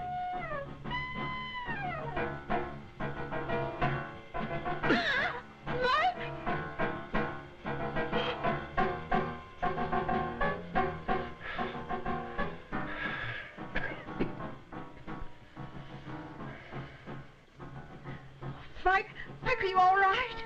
Damn.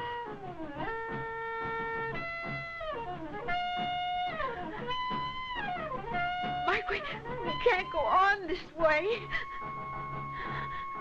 We've got to keep going.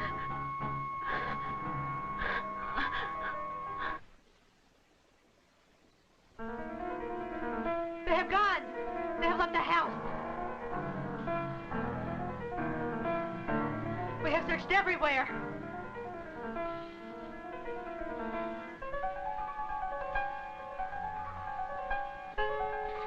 Find them. They must not escape. Find them. No, leave him alone. We cannot kill a child. Enough talk. Find them. Manos will be served.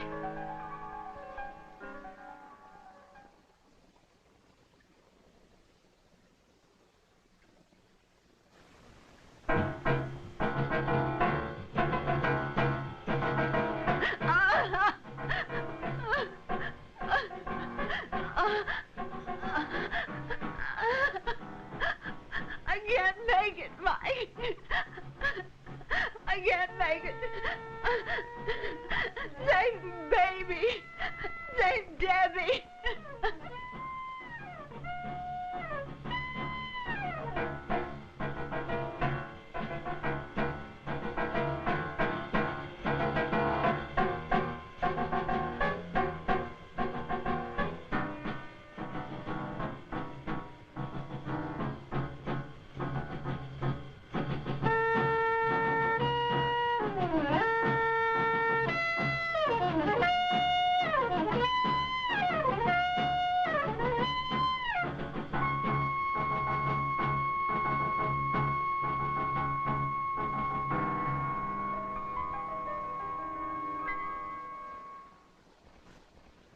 No, Maggie, we can make it.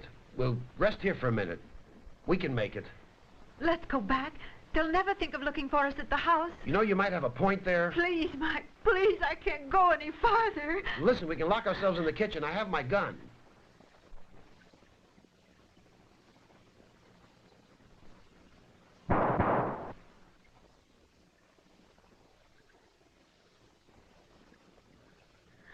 We'll have to go back.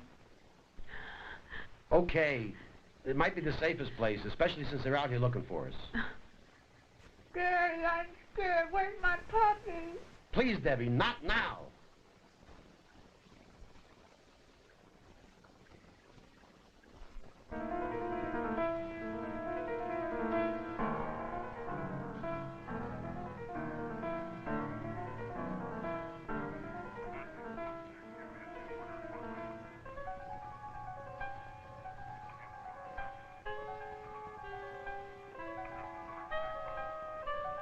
That sure sounded like shots. We'd better check. This hour of the night, there can't be anybody out here. This is the boondocks. Well, sound does travel a long way at night. It could be clear over in Mexico, for that matter.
Get away.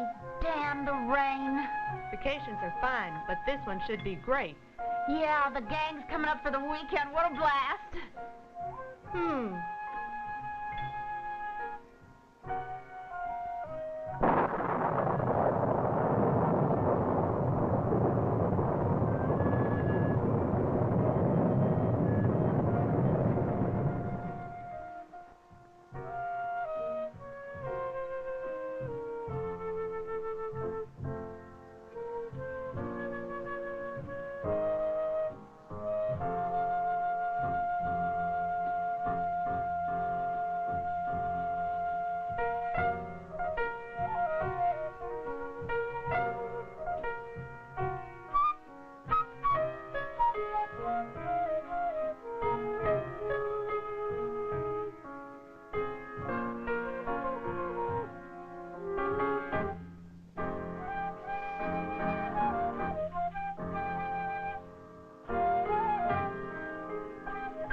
Welcome.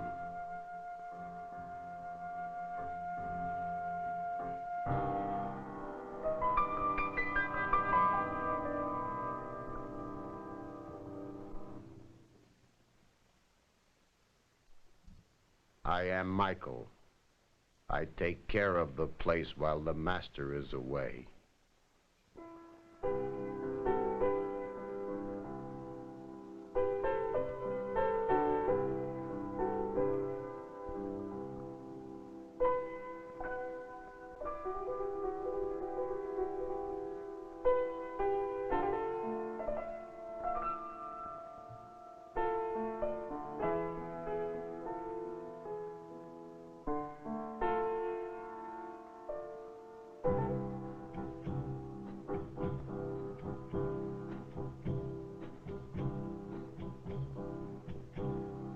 Forgetting you is a thing that I cannot do. Yet I know it is very true. I'm forgetting you. Remembering nights together won't be again. All our time had its happy end. I'm forgetting you. Don't forget the silly way we met. Don't forget the tender touch that set a fire burning into. But I'm forgetting you. April's here, and it seems you are oh so near. When I look, this dream disappears. I'm forgetting you. I'm forgetting you.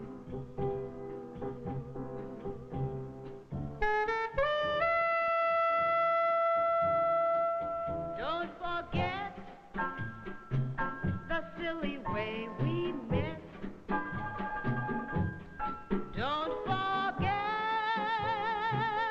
the tender touch that set the fire burning in two. But I'm forgetting you.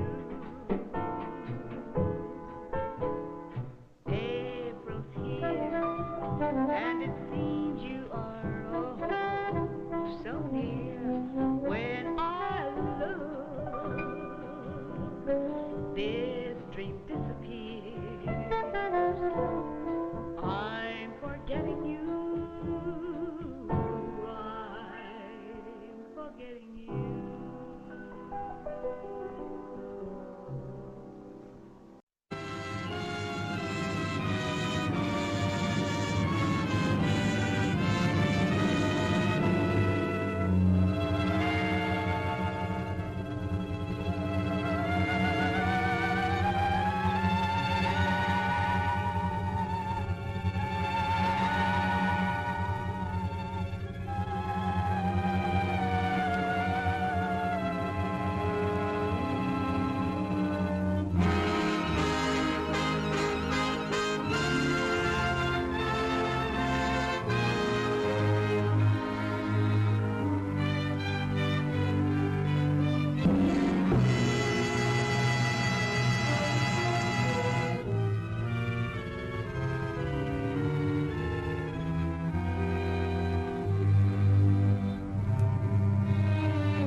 the body? Yes, Doctor. And the police are particularly anxious that the cause of death be determined at the earliest possible moment. It's a pity. She was a very beautiful woman. One hates to perform an autopsy on a beautiful woman. But you've no other choice, Doctor. Most unusual. There are no marks of violence on the body. What do they suspect? Poison? Have they any idea? My understanding is, Doctor, that the authorities are entirely at sea as to how she was killed. They know why, but, and they also have the fellow who killed her. But... Yes, that doesn't matter. That's none of our business. Our business is to find out what killed her. And yet, one often wonders, what could have caused the last thought that was cut off by death? If it was spoken now, what would it be? Yes, you're here. You found me at last. But you know what you killed me. I warn you. Don't come and outstep. No, don't, please. Don't! No, I told you I didn't want the bandage. Why, Laura? Why are you so opposed to the bandage? Does it remind you of something, perhaps? What do you mean? Oh, nothing, Laura, nothing. Now, won't you lie down again and let me complete the examination? You're a sick girl, you know, in a highly nervous condition. I want to know what you meant by saying the bandage reminded me of something. If you don't know, how should I? You don't fool me for a minute, Doctor. I know how you feel about me. Do you, Laura? Then I wish you'd tell me, for I don't know. I don't know how I feel about you at all. You're clever, Doctor. But I'm wise to you and that fool of a son of yours. How long have you been married to Ward now? Too long. And why don't you give him his divorce? He's asked you often enough. I'll give him a divorce when I'm good and ready. I see. I'm not afraid of anything he can do, or you, or anyone else. What's that? Your heart's beating like a trip hammer. I must warn you that this high state of nervous tension... What's that noise?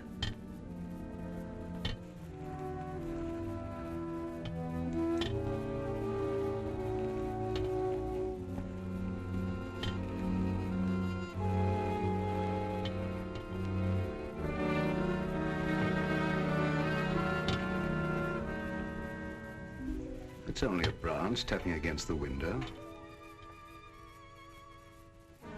Now, my dear Laura, if you want me to help you, you must tell me what it is you fear. I told you I'm not afraid of anything. I know what's going on here. Someone's trying to scare me out, but it won't work, see? Here I am, and here I'll stay until I rot. I'm afraid there's more truth in that than you suspect. Laura, I must ask you not to cause Father any more trouble. I don't want you threatening him, you hear? You too. You're so cute. I'm sure you want to be alone. You're not going to make him pay for my mistake. What are you going to do about it? I'd like to... You'd like to choke me, wouldn't you, Ward? You haven't got the nerve. Here. This is the only thing you ever gave me. You can have it back. She's right. I gave her this when we were married. It's the only gift that ever passed between us. Ward, what do you propose to do about Laura? What can I do? She won't leave me. She won't give me a divorce. Well, things can't go on this way, you know. Dad, what is the matter with her? What do you think is wrong? I don't know. She wasn't this way until she began getting those letters from abroad, you remember? Yes, it had something to do with those letters. But you would have thought that when they stopped coming, that... What is it, Elizabeth? There's a patient, Doctor, a Mrs. Williams.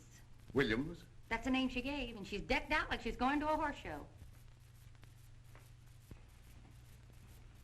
I can't see anyone today. Ask her to make another appointment. Dad, please don't let what has happened interfere with your practice. Oh, very well. Send her in a few minutes.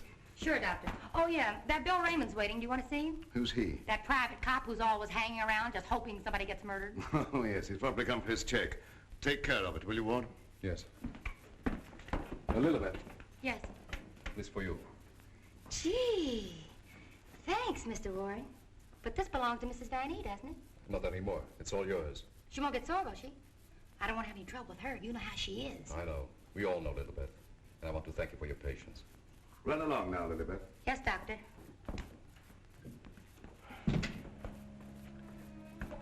You made a fatal mistake, my boy, in marrying Laura. Yes, I know. But you don't suppose I'm going to stand for it forever, do you? No, I don't. And I don't think it will be necessary. Do you have a plan? I think it'll be better if you leave everything to me. From the day a mysterious caller came to see Dr. Van E. Oh, yes, I remember now, Mrs. Williams. I spoke to you this morning on the telephone. I'm sorry, but I can't tell you any more now than I told you then. Oh, naturally, Doctor. I did not mean to imply that there were any abnormal goings-on here. I assure you there is not, Mrs. Williams, nor will there be. Nevertheless, Doctor, the way you were described to me and the way your place was described to me, I am certain that I am in the right place. May I ask from whom you obtained these descriptions? From a friend, Doctor. A mutual friend. Lilybeth, the woman I love. Can't we be friends? Stop tracking your big flat feet after me wherever I go. I've got things to do. Oh, gee, it's wonderful just to see you around, busying yourself, the little housewife. I never knew the cop who didn't love to stand around and watch other people work.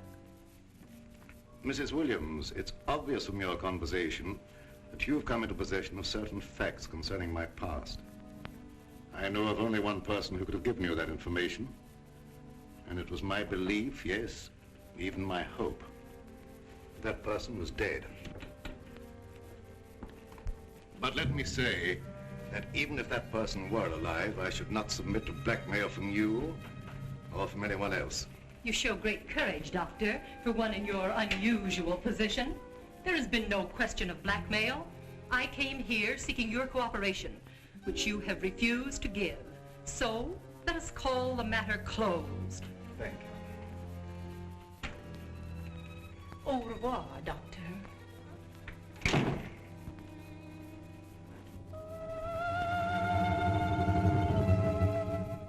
Then came this sinister pair.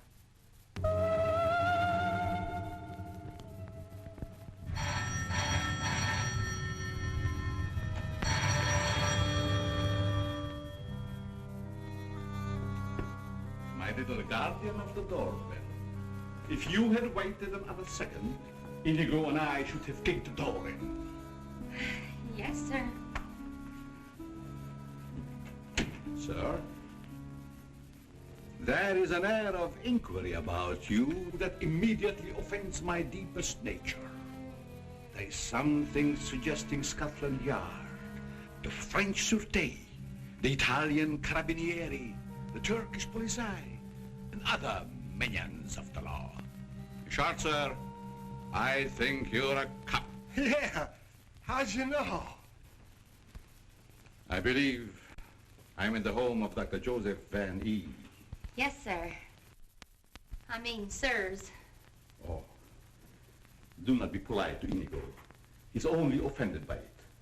Run along, Inigo. Make yourself at home.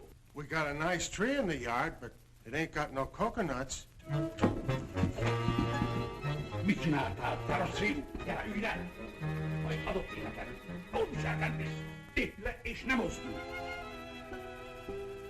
My little friend Inigo is deaf and dumb. He cannot hear and he cannot speak, but he reads the lips, and I would advise you to say nothing to annoy him. His temper is short, indeed. This, I presume, is Dr. Van E.'s private office. Yes, sir. But I really should announce you. My dear girl, if I allowed myself to be announced, I doubt I would be received anywhere. I'm sorry, really I am, but the doctor won't see anybody without an appointment. Appointment? I have had an appointment with him these 20 years. He will see me. Doctor, someone's coming! My dear doctor, truthfully can it be said that your house is your castle, protected by your countless slaves? So it is you, Leonard. I was warned you might appear like one of your own illusions out of nowhere. My dear Joseph, you have not changed a bit. Have you met my friend, Mr. Raymond? Raymond? Oh, Raymond. No doubt a relative of the great magician of the same name. Mr. Raymond is our private patrol officer. He keeps an eye on the premises for us. and other comings and goings. A very good idea, my dear Joseph, to have a private bodyguard at your beck and call. Well, you fellas are old friends, I can see that. Oh, yes. Old friends. Well, then maybe you'd like to be alone to talk over old times. A very good suggestion. Thank you, Mr. Raymond. I won't be far away, Doc. Well, so long, Mr. Leonide. Don't pull any more little men out of your hat.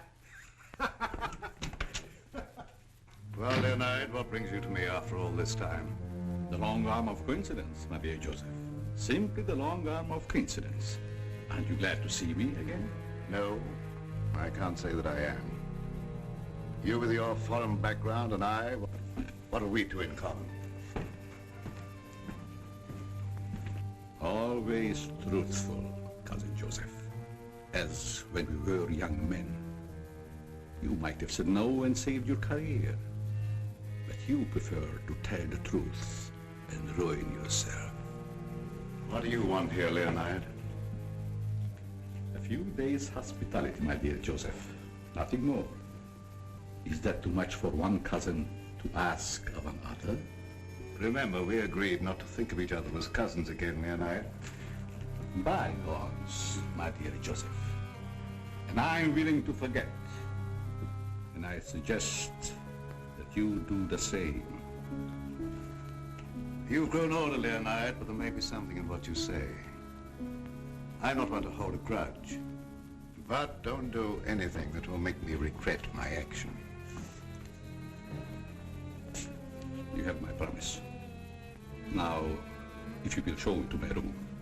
Oh, I should say, I have a traveling companion from whom I am inseparable. Who? Inigo, a dwarf, one of the little men. He became very much attached to me when he lost his master.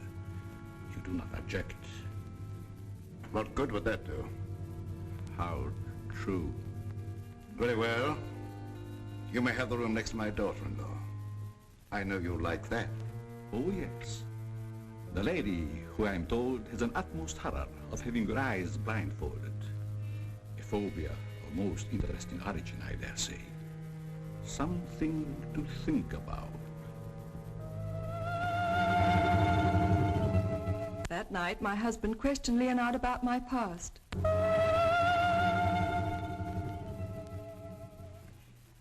Cousin Leo. Oh. My dear Ward. How flattering that you remember me. Well, how could I ever forget you? What are you doing here? A chance visitor, my boy. I wanted to see the old homestead again. You've seen Father?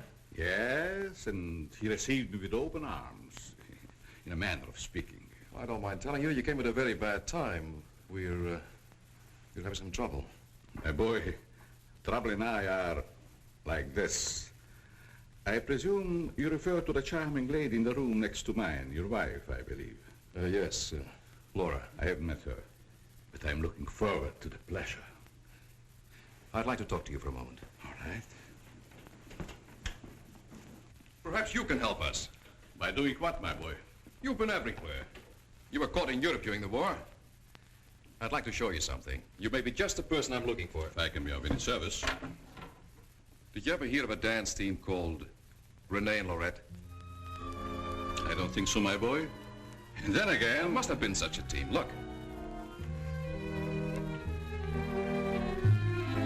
Renee and Lorette.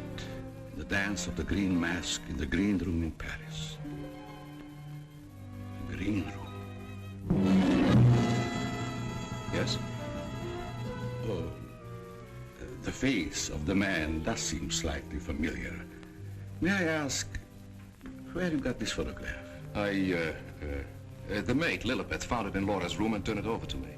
Oh, my boy, I'm afraid I can't help you. I played the green room on several occasions, but never with these people. In fact, I don't seem to remember them at all.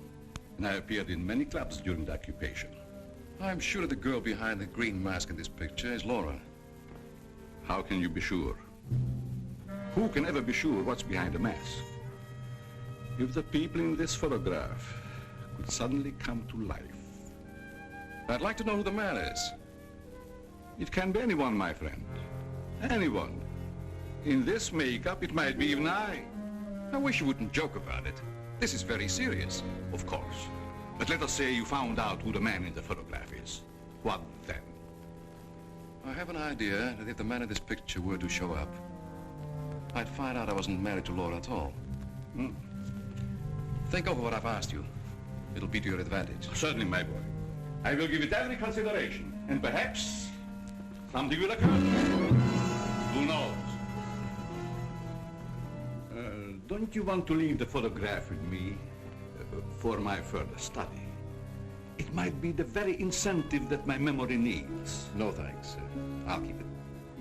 As you wish.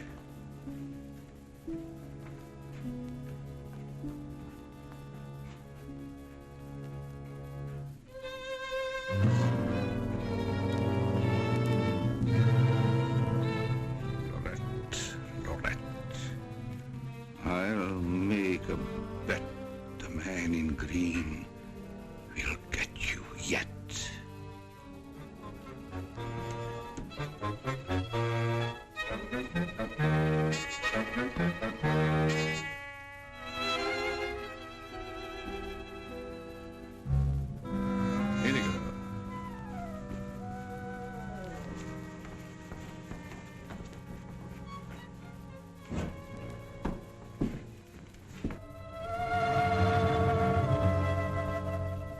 A gruesome surprise was in store for me the following morning.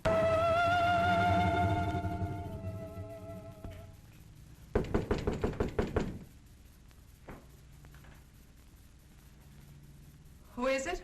It's me, ma'am. What do you want? The afternoon mail. You wanted to know when it arrived. Was there anything for me? Yes, ma'am. Put it under the door. I can't. It's a package.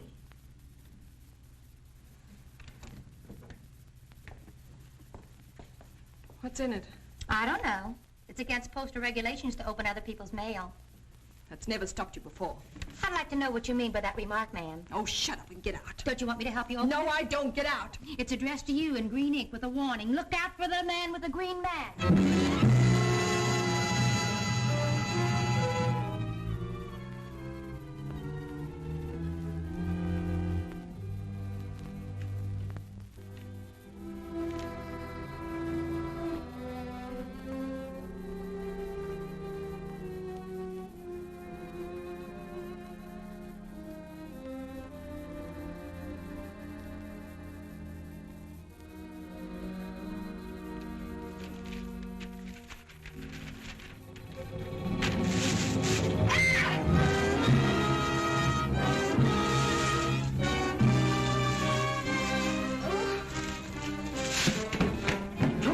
Ma'am, who done it? Which way did he go? Get out! Get out! I just heard you yell. I was hoping it was a murder at least. Get out! I tell you, you have no business here. Well, but you don't understand. I'm supposed to be here. That's what I'm being paid for. Paid? Yeah. You see, I'm Bill Raymond, private cop in this neck of the woods. I was hoping we'd have a little murder or something happen around here so as I could solve it and get my old job back at Central Homicide. Nothing personal, of course. Who told you to say these things to me? Well, nobody said nothing to me. I was just waiting around outside to see Dr. Van E, and I heard you yell. So you're a friend of that crazy doctor and his son? Crazy? I wouldn't exactly say that, ma'am. The doc's a pretty good egg. You wouldn't want anyone to say you was crazy, even if you... You can go back and tell them I'm not afraid of being murdered by you or them or anyone else. No, I don't guess you are, ma'am. Still and all, if you was to get murdered and I was to find out who done it, it'd be kind of a break for me. Va-t'en, fils de cochon! I wouldn't say that to you, lady, even if I knew what it meant. Now will you get out? All right. I can take a hint. Nice little bedroom companion you've got there. Get out. I'll go, but don't think I'll come running next time you yell. I'll know it's a fake.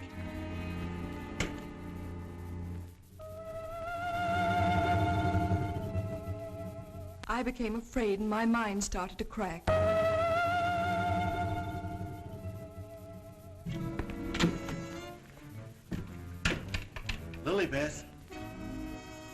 Golly, baby, where are you? Where'd you get that box? I don't know what you're talking about. You lying little snoop going through my things. What'd you do with the picture? Where is it? I didn't see it. That's the last time you put your hands on me. I'll give you one more chance, and then I told you I don't know where the picture is, and I don't know what you're talking about. Been you all the time going through my things, opening my mail, rapping on my door at night. Never touched anything of yours. You've got my robe on now. Where'd you get that? I was just trying it on. Mr. Ward gave it to me. He said you didn't want it anymore. I'll tell you when there's something I don't want. It's only a dummy. A dummy? Where'd you get that thing? I suppose you're going to tell me you don't know anything about that either. Oh, I bet it was in the box. In the box I brought up for you, that's what. There were no stamps on it. How did it get in the mail? I don't know. The doorbell rang, and I thought it was a mailman. I opened the door, and it was sitting there on the stoop. You're lying. No, I'm not. I don't mind telling a lie now and then, but I'm not lying now, honest. Trying to scare me out. I'm not leaving. No, but I am. You come here. You and Mr. Ward are pretty thick, aren't you? Thick? Yes, thick like your head. He's fallen in love with someone else. Who's she? I don't know. It's not me. I know it isn't you. I know all the signs. He's fallen in love with some simple-faced man. There's always a way to get even with them. I've got to find that picture. Otherwise, they won't know what he looks like. I've got to send it to the police. He won't dare touch me. Who do you mean, the man in the picture? Have you seen him?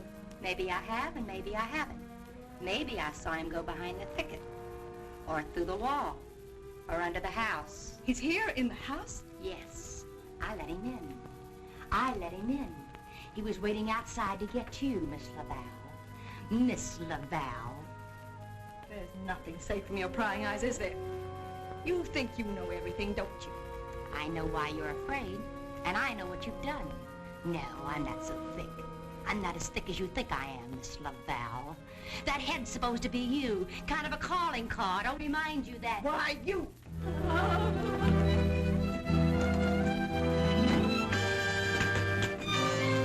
Excuse me, lady. Oh,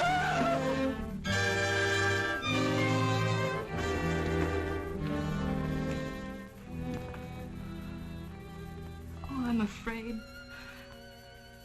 I'm afraid. Where are you hiding?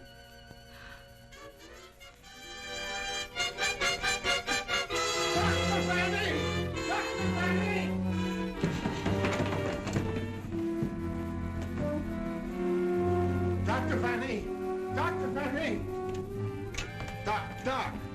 Fun is fun. But after all, there ain't nothing in my contract that says I gotta... Well, now I ask, is that anything to be playing football with?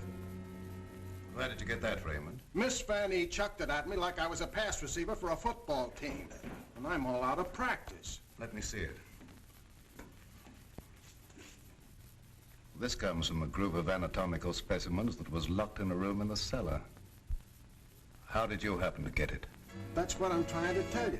There I was, outside her door, strictly minding my own business, understand? Listening at the keyhole. I don't think that belongs in the realm of your duties, Raymond.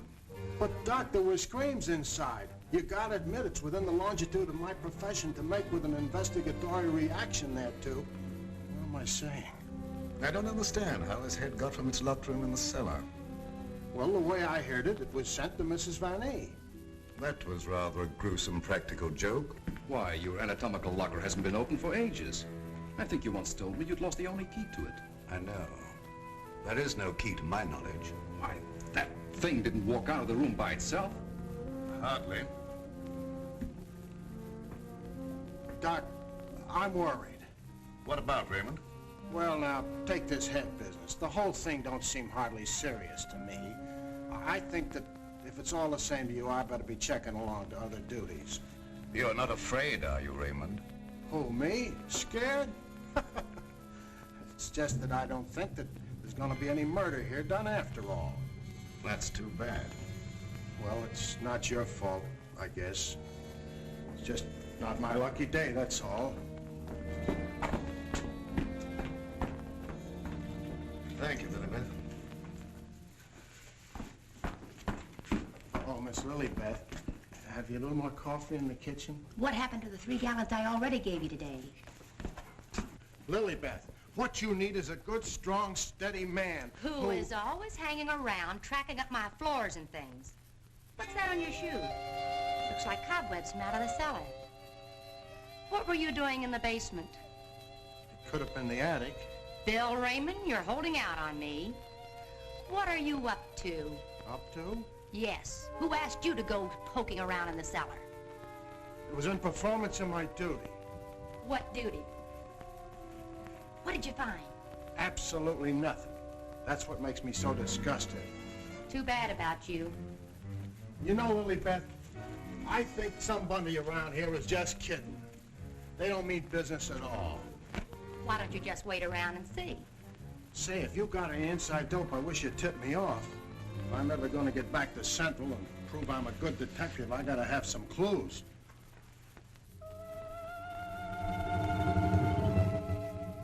Yes, I was scared. Scared of my life.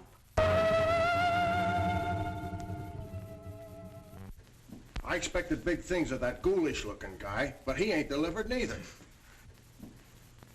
I should say, in a way, you were entitled to expect big things from him.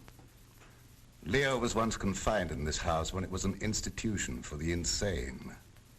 Nerves, you know. Do tell. Well, then, he must know his way around the place, huh? I understand while he was here, he engineered an immense number of secret passages through which the guards could keep an eye on the inmates at night. Finally, he took one of these passages into the outside world, and we heard later he'd been seen in Europe. Ah, Europe. That's where history's being made today. Gee, I'd love to travel and... Well, perhaps you'll have an opportunity someday. Not if something don't happen around here pretty soon to make me famous. That Lily Beth. I've been trying to get a cup of coffee off of her all day. She don't care what happens to my metabolism. Metabolism. That's a good word. I wonder what it means.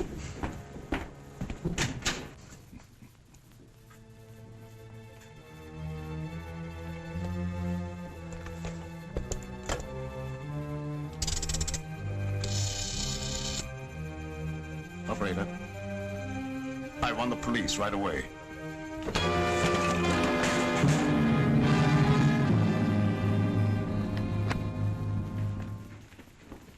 Stop crowding me. But, hon, don't you want me around to protect you? That indigo guy might... Yes, but who's going to protect me from you? Lily Beth.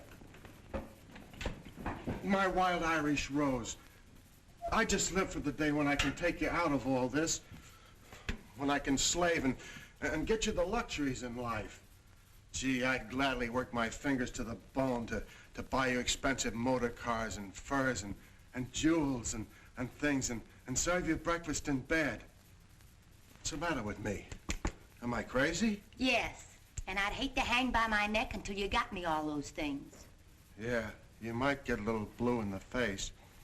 Still and all I gotta do is to find myself one slightly murdered body, and I'm in. Stop looking at me. Oh, Lily Beth, sometimes I think I'm not getting anywheres with you. What do you think? I think you've got a good idea there. All right, all right.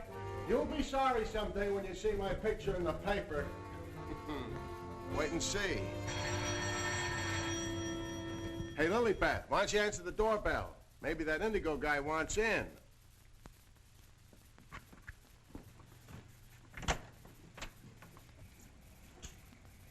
The doctor ain't home. You'll have to call some other time. Don't be silly. Don't say I didn't tell you. Close the door on your way out. Hey, wait a minute. Well, if it isn't Bull Raymond. Shh, Terry. You trying to ruin me? Ruin him. Come here, Bull. Meet Miss Cornell. How do you do, I'm sure. Likewise. How do you happen to be out with him? Cute, darling, don't you think? Flat at both ends, head and feet. You've heard me speak of him. Bull Raymond. Bill Raymond, if you please, Mr. Terry Lee, you so-called reporter. How do you happen to be out with a dish like this? Jane Cornell. Good for dull days in a man's life. Mr. Raymond. Oh, yeah, I remember. Terry told me about the time you shot up the dressmaker's dummy. Huh? Yeah, he said you closed in on what you thought was the murderer, but it turned out to be the dressmaker's dummy, and you shot it full of holes while the real murderer got away. My pal. So this is where you've been hiding after they kicked you out for that fiasco, huh? Bold Bill, I mean? What are you doing here? Can't a man rehabilitate himself in peace? Here I come, looking for an honest crime around here so I can solve it and get myself back to Central. And you come along and... Where's the body, Bull? Bill? There ain't no body. That's the trouble. No, let's keep it friendly. Friendly? What do you mean? Let's have it. Who killed who and why? Are you kidding? Did somebody get knocked off around here? Look, I don't like to be kidded either. Where is it hidden, Sherlock? Oh, Terry, you've been on the police beat so long that... Now listen, Bill, you know me well enough to know I wouldn't come out here just for the ride. Not when I could be, It just so happens there was a call to the police. Came from out here. And I happened to be there when it came through. Miss Cornell happens to be the operator. So she tipped me off. Told me the line had gone dead. So I smelled the story, and here I am for an exclusive. You see what I mean?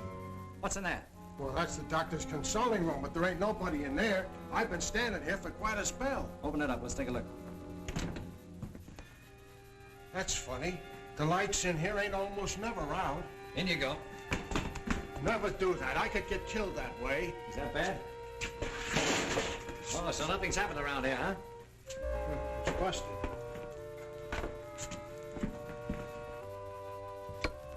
There, see? Like I said, there ain't nobody here.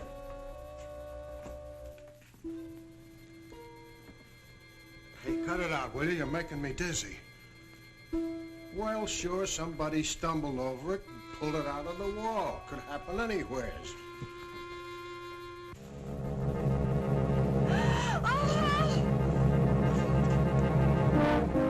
Wants to shake hands with you, Bill. Step right up. Not me. You seen it first.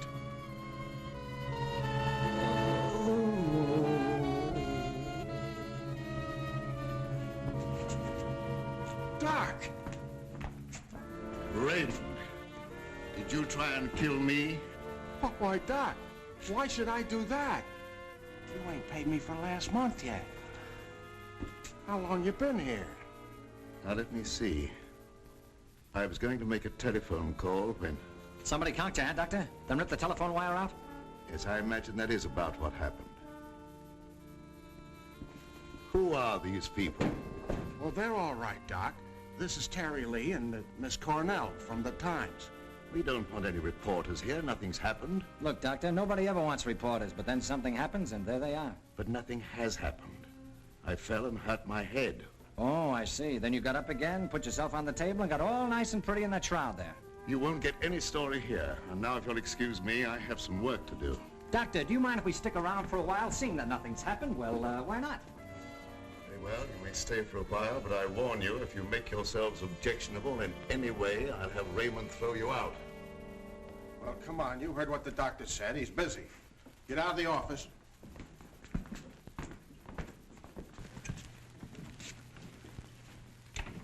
Probably a pretty nice guy, caught in a tough spot. That's the way I see it. You wouldn't want me to tell him you got kicked out of homicide, would you, Bill, old boy? Oh, Terry, you're my pal. You know that, don't you? Would I kick you out? You would if you could, Bill. Now, why can't we have a little talk, quiet like? Well, if you just follow me in the parlor over here. Oh, me too, darling, me too. Darling knows everything about everyone, and that's how I learned. Did that? I just sit at his feet and listen. Yeah? Baby, I'm going to miss you an awful lot when I grow tired of you. Now, remember, you're just going to listen. Well, of course, darling. What else do I do when I'm with you? Sit down. Now, as I remember it, there was a singer at the Click Club who called herself Flora Laval. Didn't she marry young Ward Vanny a couple of years ago? I don't know nothing about it. Oh, yes, you do. It was just about the same time that you had that affair with the dressmaker's dummy. Oh, yeah. Yeah, now I remember, Terry. You're right. She was down to the Click Club, and it was her that married Ward. Wasn't that on a bet of some kind? Well, there was a party going on, and somebody dared Ward to ask the singer to marry him, and he thought at the time it was a good gag, and he went along with it. That's right. He got pretty high and then popped the question at her. How romantic. I just love that. Hush, dear. L-I-S-T-E-N. Oh.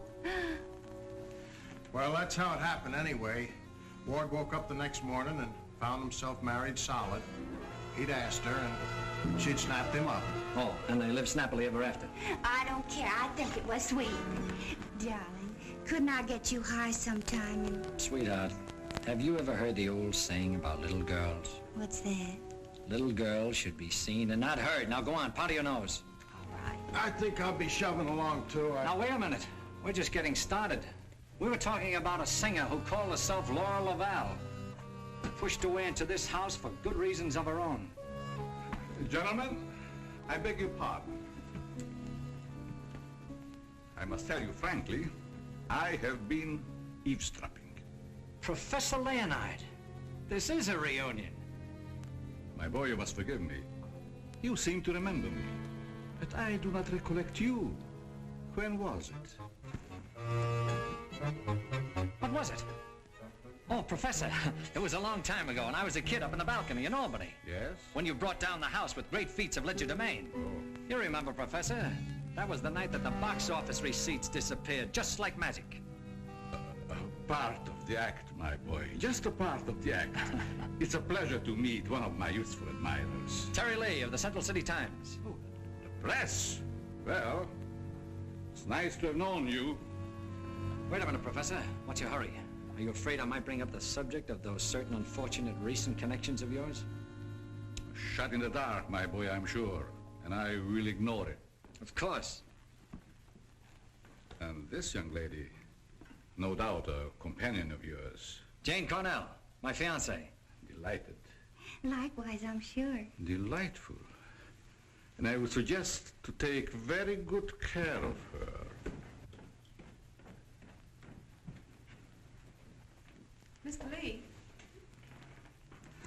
Oh, I haven't had a chance to talk to him yet, Mrs. Van Eve. Never mind, I'll tell him myself. Darling, I met her upstairs and I told her all about you and that you know everything about everyone. Thank you very much, dear. Welcome to your living room, Mrs. Van Eve. Thank you, but it isn't my living room. I understand you're not unaware of my position in this house. Well, maybe you can tell us about it. I'm being kept a prisoner here against my will. I'm alone and friendless. I'm sorry. Why haven't you called the police? They've done nothing but to call for the police. They have kept me penniless so that I can't leave. I understand. They're trying to destroy my mind, Mr. Lee. By innuendo and indirection, they're trying to make me believe I've done something dreadful in the past. That I'm to be the victim of some horrible vengeance. You know best about that. I'm innocent, Mr. Lee. I've done nothing. Now, this doctor's brought some stranger here with these tricks and illusions to further make me believe... You mean the professor and his little, Yes. You must help me, Mr. Lee. Laura, it's so good to see you downstairs again after all these days being locked in your room. You know perfectly well why I've remained locked in my room. Ward, this is Mr. Lee of the Times, the gentleman I told you about upstairs. Oh, yes. Look here, Mr. Lee. We don't want any more of that front-page splash stuff, such as I got when I married Laura. Your wife's been telling us that she's being kept here under constant threat. She is out of her mind. See what I mean, Mr. Lee? They don't overlook a single chance to put it in my head that I'm crazy. Perhaps I can explain, Mr. Lee. We don't believe there's anything wrong with Laura now. But we are sure something will happen to her mind if she continues to live under this strain. It's just as I told you. They're behind it. Can't I make that clear to you? They spend all their time trying to terrify me. They write me letters in green ink. They send me dummy heads wrapped in green paper. Anything to frighten me so I can't sleep. I can't think.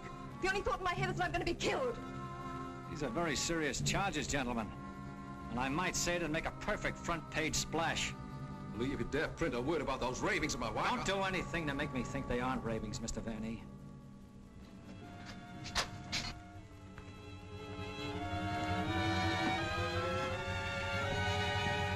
He said to put the blindfold on, and you will know the truth. No!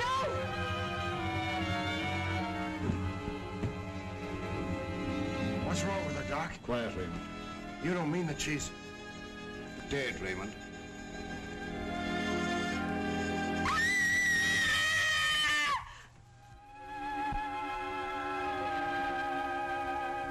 Then I knew that he was here.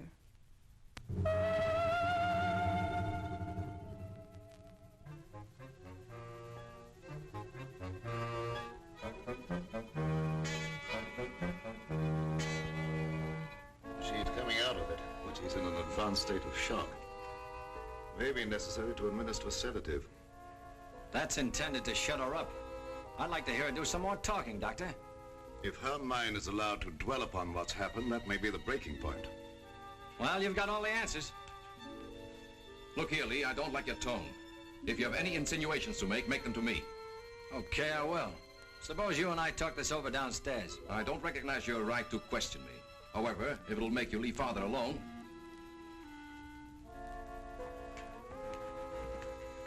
Bill, fix yourself a chair right outside the door and don't leave until I get back. Sure, sure. But what about Lilybeth? Don't she rate nothing around here? Now, Lee, first I'd like to see your credentials. You're busting here saying you're a reporter. That's the old turn the tables gag, Vanny, but if it'll make you any happier, take a look. All right, you're a reporter.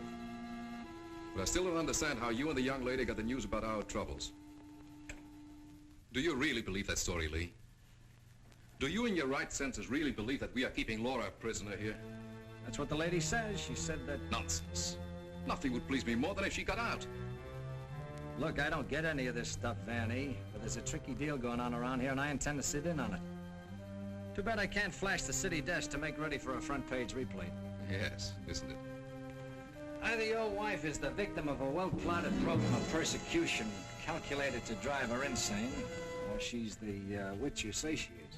You're the fellow with the nose for news. What does it tell you? It tells me that right now I'd like to know where your disappearing relative is.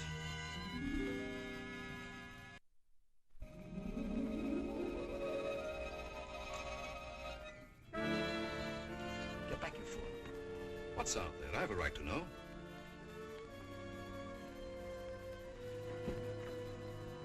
Don't see anything. What was it? It isn't possible. It isn't possible, of course. What do you see out there, Lee? I've had enough of this. Come on. Are you nervous, Miss Cornell? Oh, no. I think it's very exciting. Well, Professor, I thought I just saw you outside, banging at the moon. You disturb her sleep.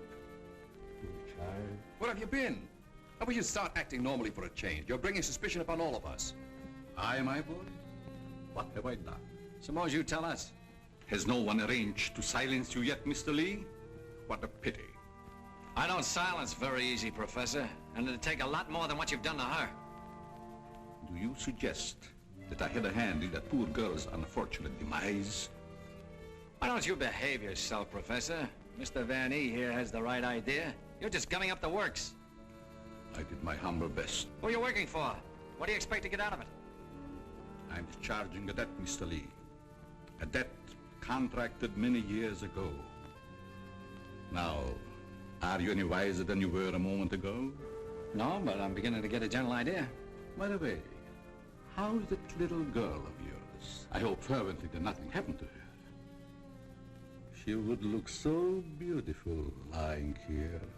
Look, Professor, I may not have been very smart in bringing Miss Cornell here, but if I thought you had any plan to do that... Why do you persist in making me the villain, Mr. Lee? Now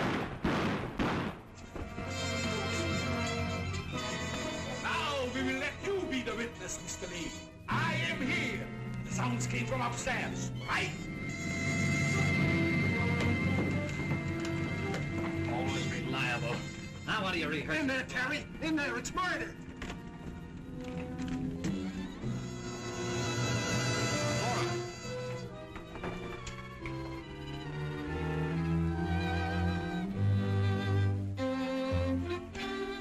Jenny, wake up!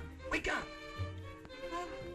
Oh, Terry! Tell me, what happened? Oh, Terry, darling. Let me think. Everything went black and... Yes? Then it started to talk. What started to talk? I don't know. That thing. Now look, let's get back to the beginning. I left you here with Dr. Van E. Yeah, and then he gave Mrs. Van E a shot with a long needle. Never mind that. All right. Then he said, would I sit with Mrs. Van E? Okay. Where is she now? Who? Mrs. Van E. Where did she go? That's just what I asked you, Janie. Well, she was right here. Then Dr. Van E went out. Then what happened? Well, then Bill Raymond came in. Oh, that's great. The two of you in the same room at the same time. How did you communicate with each other? Sign language? Oh, I don't care. All you do is make fun of me. I didn't ask to come to this, whatever it is. Oh, yes, you did, dear. Don't you remember? You said you wanted to see what the life of a reporter was like. Don't forget, Mr. Lee, one must not expect too much of certain types of mentality. Shut up, Bill Raymond.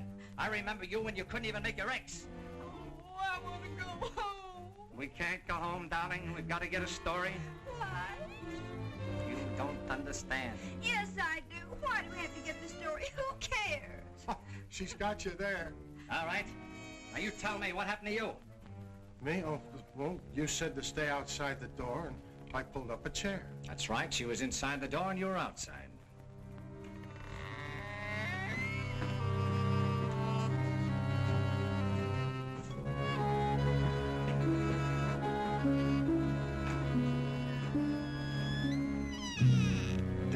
Then come that odor of heavenly perfume. That wasn't Lily Beth. It was sweet and penetrating, like an ancient drug. And I felt kind of sleepy-like. Oh, so sleepy.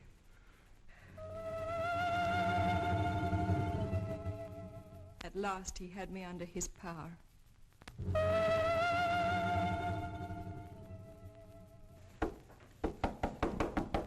There must be a button or a gadget of some kind around here. 2 o'clock, almost deadline for the 9 o'clock final. Oh, Terry, what makes you think there's anything behind them walls? I've got a sneaking suspicion that the professor uses them for a disappearing act. I wish Lily Beth was here. Make me a cup of coffee. Well, she's right over in the doctor's office. Why don't you ask her? Poor Lily Beth. I kind of hinted that all I needed was a murdered body, but I didn't think she'd take it personal. Will you stay with those walls? I've been around them 3 times, Terry. Thing I can't understand, if the professor was down here when the trouble was going on upstairs, he just had to be 2 different guys in order to have a hand in it. Oh, Terry, let's figure it out in the morning, huh? What's that?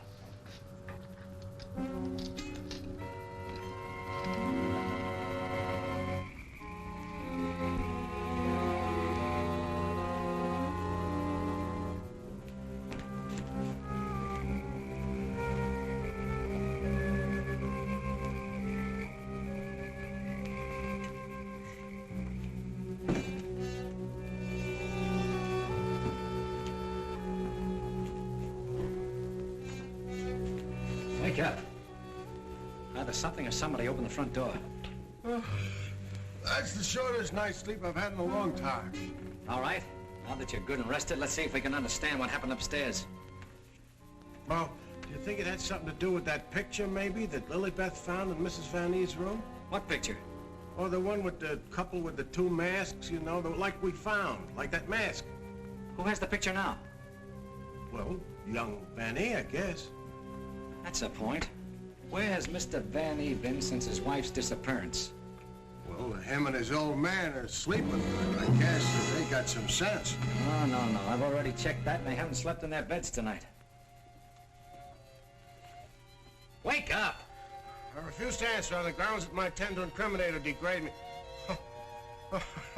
My unconscious mind. Now look, Bill, please stay awake for a while. Now look, tell me, what happened when you smelled that sweet odor in the hall upstairs? No, it smelled lovely. Lovely, that's all I can remember. And Dr. Van Ee had already left Laura's room, is that right?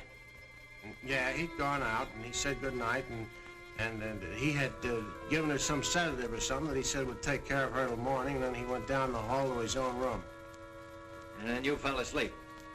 Yeah, no, I just kind of dozed off a little. Like this. Here's your coffee, sir. Terry, that's a dirty trick. Stay on the other side of that window. What for? Take a look. I'm looking.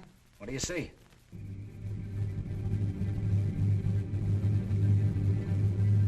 Why, it's Professor Leonard. You think so?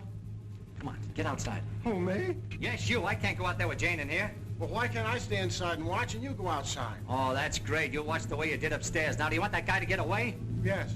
Standing there shaking in your boots. Aren't you ashamed of yourself? No. Well, you should be. Go on, Bill. This is your one chance to rehabilitate yourself. Wished I'd never even heard of the word.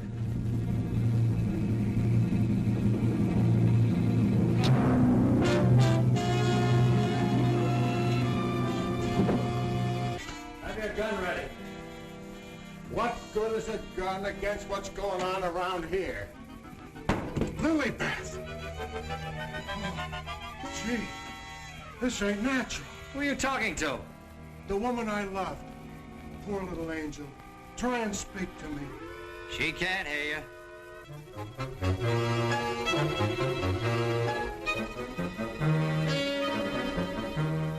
What was you doing outside? You're supposed to be dead. Now you stay right here, honey. I gotta catch that guy in the shrubbery. Oh, gee. What are you doing to me, Lilybeth? I got work to do. Lilybeth, be reasonable, will you? If you don't cooperate, I'll never get back to Central. Never mind, Raymond. Take care of Lilybeth. Lilybeth! Yeah, that's who it was. I opened the door and she fell right in my arms. Like she had something special to tell me. You notice that fragrance about her? And to think this wilted flower was once even as you and I. Take her back into Dr. Van E's office. What's she doing wandering around? She's supposed to be a corpse. What happened to that guy outside? Never mind. You found her. I never knew she was lost. I missed her. I missed her from my office. Will you please take her back? What are you going to do? Yes, Doctor, and what have you been doing? We've turned this house upside down trying to find you. Hardly that, young man. If you'd done that, you would have found me. Now, Raymond, we can't allow this girl to remain in this condition any longer. But what can you do? She looks like a perfect stiff to me. Bring him into my office. Oh, Doctor. This may not be any news to you, but your daughter-in-law has disappeared. Oh, how dreadful. But let us say somewhat overdue, eh, Mr. Lee? You don't seem very surprised to hear about it. Young man, when you've been devoutly praying for something to happen, you accept your good fortune without question.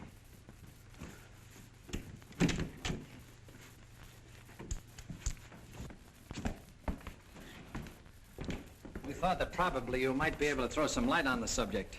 That's right, Raymond. Leave her there. There's absolutely nothing wrong with her. Huh? And you mean I've been pining away for nothing? She was put in a deep hypnotic sleep, that's all. But why? Why, Doc? Who done it? It was done so that she would obey certain orders that were transmitted to her. If that's true, then why did you declare her dead? I had my own good reasons. Would you give me one reason why you like to go around getting hit on the head? That must become a little monotonous. Mr. Lee, are you sure that you saw what you thought you saw? Well, I'm not blind. I might be getting a little dizzy in this madhouse.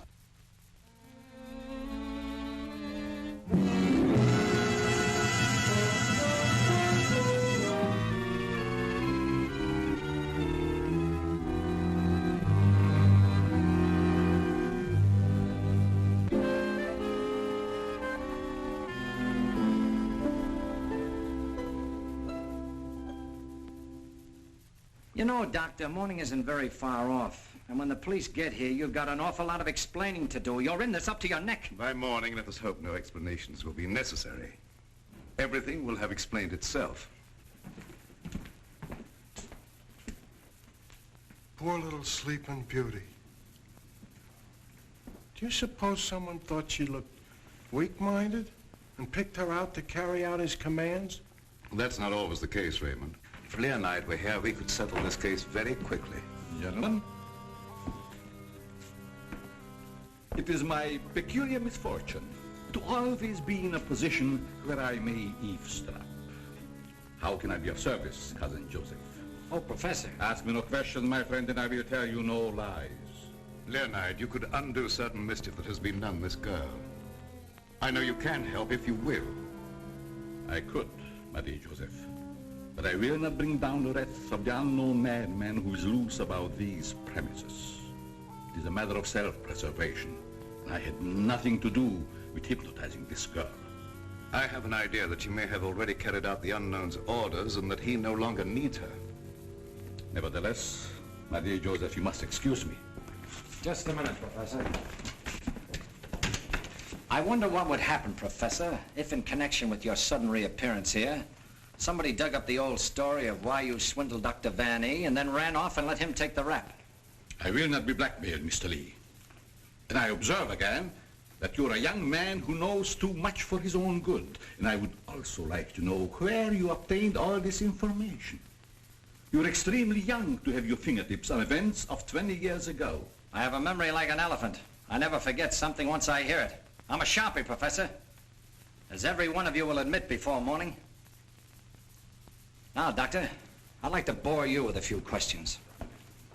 I wouldn't mind, young man, if you had the slightest idea of what you were looking for. Maybe if we start back to the time around midnight, when you administered what you call a sedative to your daughter-in-law. Are you inferring that I had anything to do with Laura's disappearance? Why do you keep evading the issue, Doctor? You know you'll have to confess when the police get here anyway. I would remind you, young man, that you're making a direct accusation, and I refuse to answer. Look, I want the facts and I want them now. Let's cut out the mulberry bush routine. Listen, Bill, you're supposed to be a cop and you want to get back to homicide. Help me make the doctor loosen up. He knows a lot more than he's telling. Well, sure, I'll help Terry, but first let's get Lilybeth out of this. Maybe she can tell us something. Yes, Mr. Lee, it seems to me that you're not too anxious to have Lilybeth restored to consciousness.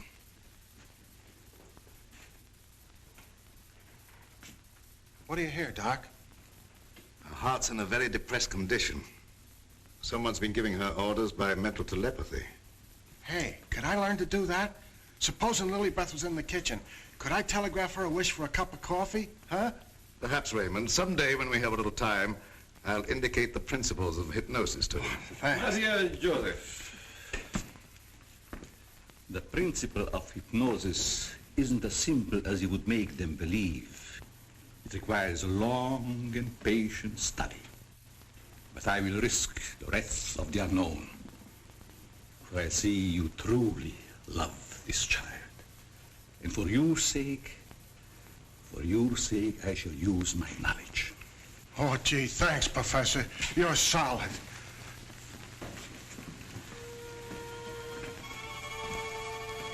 Och då är färdigt med lätten. Allt flächen var felfiletten. Varom söt i här. Wake up. Wake up. Lilybeth, darling. Keep your big hands to yourself. What are you slapping me for? Professor, put her back to sleep. It's better that way. What have you been doing to me? Me? What have I been doing? Yes, what have you been doing? You gotta learn me that hypnotism trick. It's my only chance. Tell me, Lilybeth, what happened? Well, I can't seem to remember it. It all seems like a dream. Did you see anyone? No. But I do remember a perfume, a sweet odor. Yes, go on. Terry, darling. Oh, Terry, darling. Yes, Jane. What is it? Is it Halloween? No, it isn't. Then why was that green face bobbing up at the window? What? Yeah, a green face just like the one I saw in Miss Van E's room. You saw a green face in Mrs. Van E's room? Yes, darling, that's what she was shooting at. I mentioned it to you, but you're so scatterbrained. Yes, dear, I'm scatterbrained. Does your mind feel rested now and everything after your nap? Mm-hmm. That's a good girl. Now, come on, tell me, what happened? Oh, don't yell at me. I can tell you just how it happened. We were alone in the room, and Laura was going to sleep. And then she said, oh, take away the bandage. And I said, what bandage? And then she said, oh, don't shoot me. I didn't mean to do it. And then, the room got awfully black. I think somebody must have turned off the lights. Just like that. Go ahead, you're doing fine. Well... Yeah, the lights had already gone out. Uh-huh. And the room got awfully dark. You've already said that. Think hard now. You saw a green mask. It came out of the wardrobe. Like a moth? Yes, darling, just like a moth. Oh, how clever of you. It was just like a great big moth, and it flew around and Please around don't make yourself any dizzier than you are. Now tell me the rest of it. Well, I just don't see how you could remember that it was like a great big moth. And did you see it? Were you there hiding in the wardrobe, maybe? No, I wasn't in the wardrobe. Now look, Jane, please, be yourself. No, I mean, don't be yourself. Just relax. Relax. Mr. Lee, just a moment. Where were you? Were you upstairs? No, I was down here talking with your son. And by the way, where is he? Here I am, Mr. Lee. What can I do for you? Will you stop it? Yes, I was listening outside the door. You haven't answered my father's question yet. Oh, come on, take it easy, take it easy. Maybe you can tell us where you've been, Mr. Vanny. Of course you don't know anything about your wife's whereabouts. Oh, go on, tell him where she is. I want to go home. I'm hungry. Quiet, everybody, quiet! Laura! Don't. No, don't. Don't.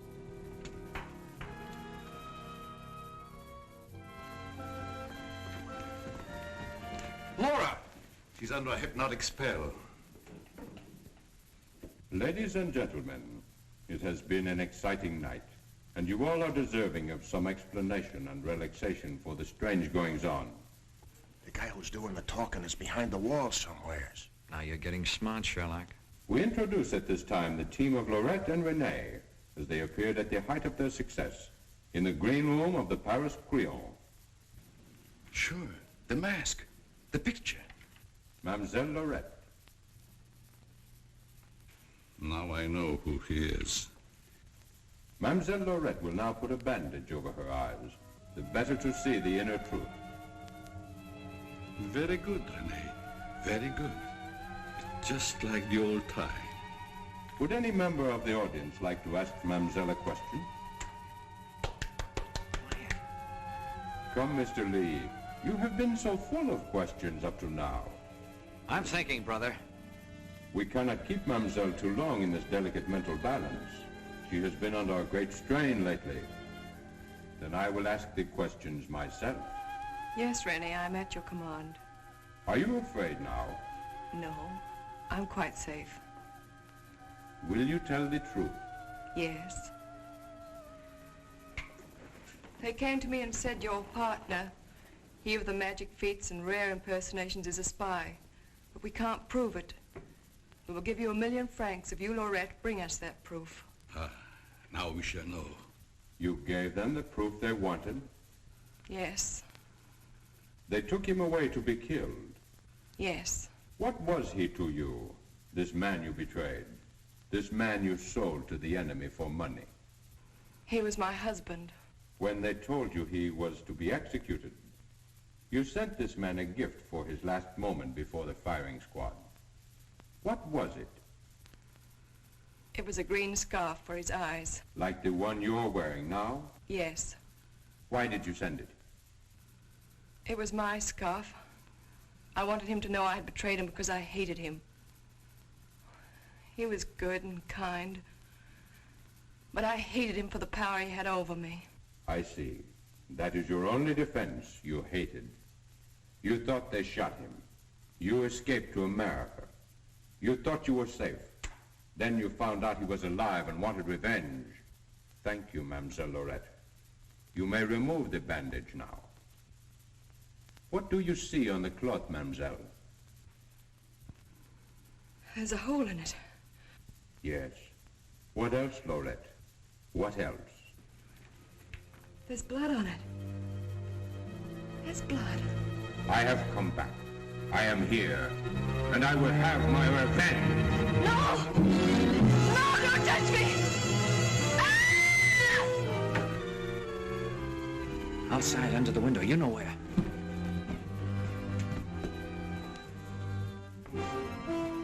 Yes, he had his revenge. She's been living in mortal terror that he'd find her. Just a minute, lady. You ain't going nowheres. Well, if it ain't Mrs. Williams, come along with me. Come on, you want me to slug you? Get inside. Hey, Terry, come here. Get a load of this. There's your man. At last I caught me a murderer. You're wrong. I never laid a hand on her. Nay, my boy, you kept your promise to me. You said you wouldn't touch her. But she's dead, ain't she? And you ain't going nowhere till we find out what killed her. And you, Professor, you know too much for your own good. I'm holding you, too. Now you're getting smart, Bill. Well, Professor, I see you two know each other. Yes. Rene was my assistant. I taught him everything he knows. He went out for himself and became a success. Later, we met in a concentration camp. And here we are. A small world, Mr. Lee. A small world, indeed.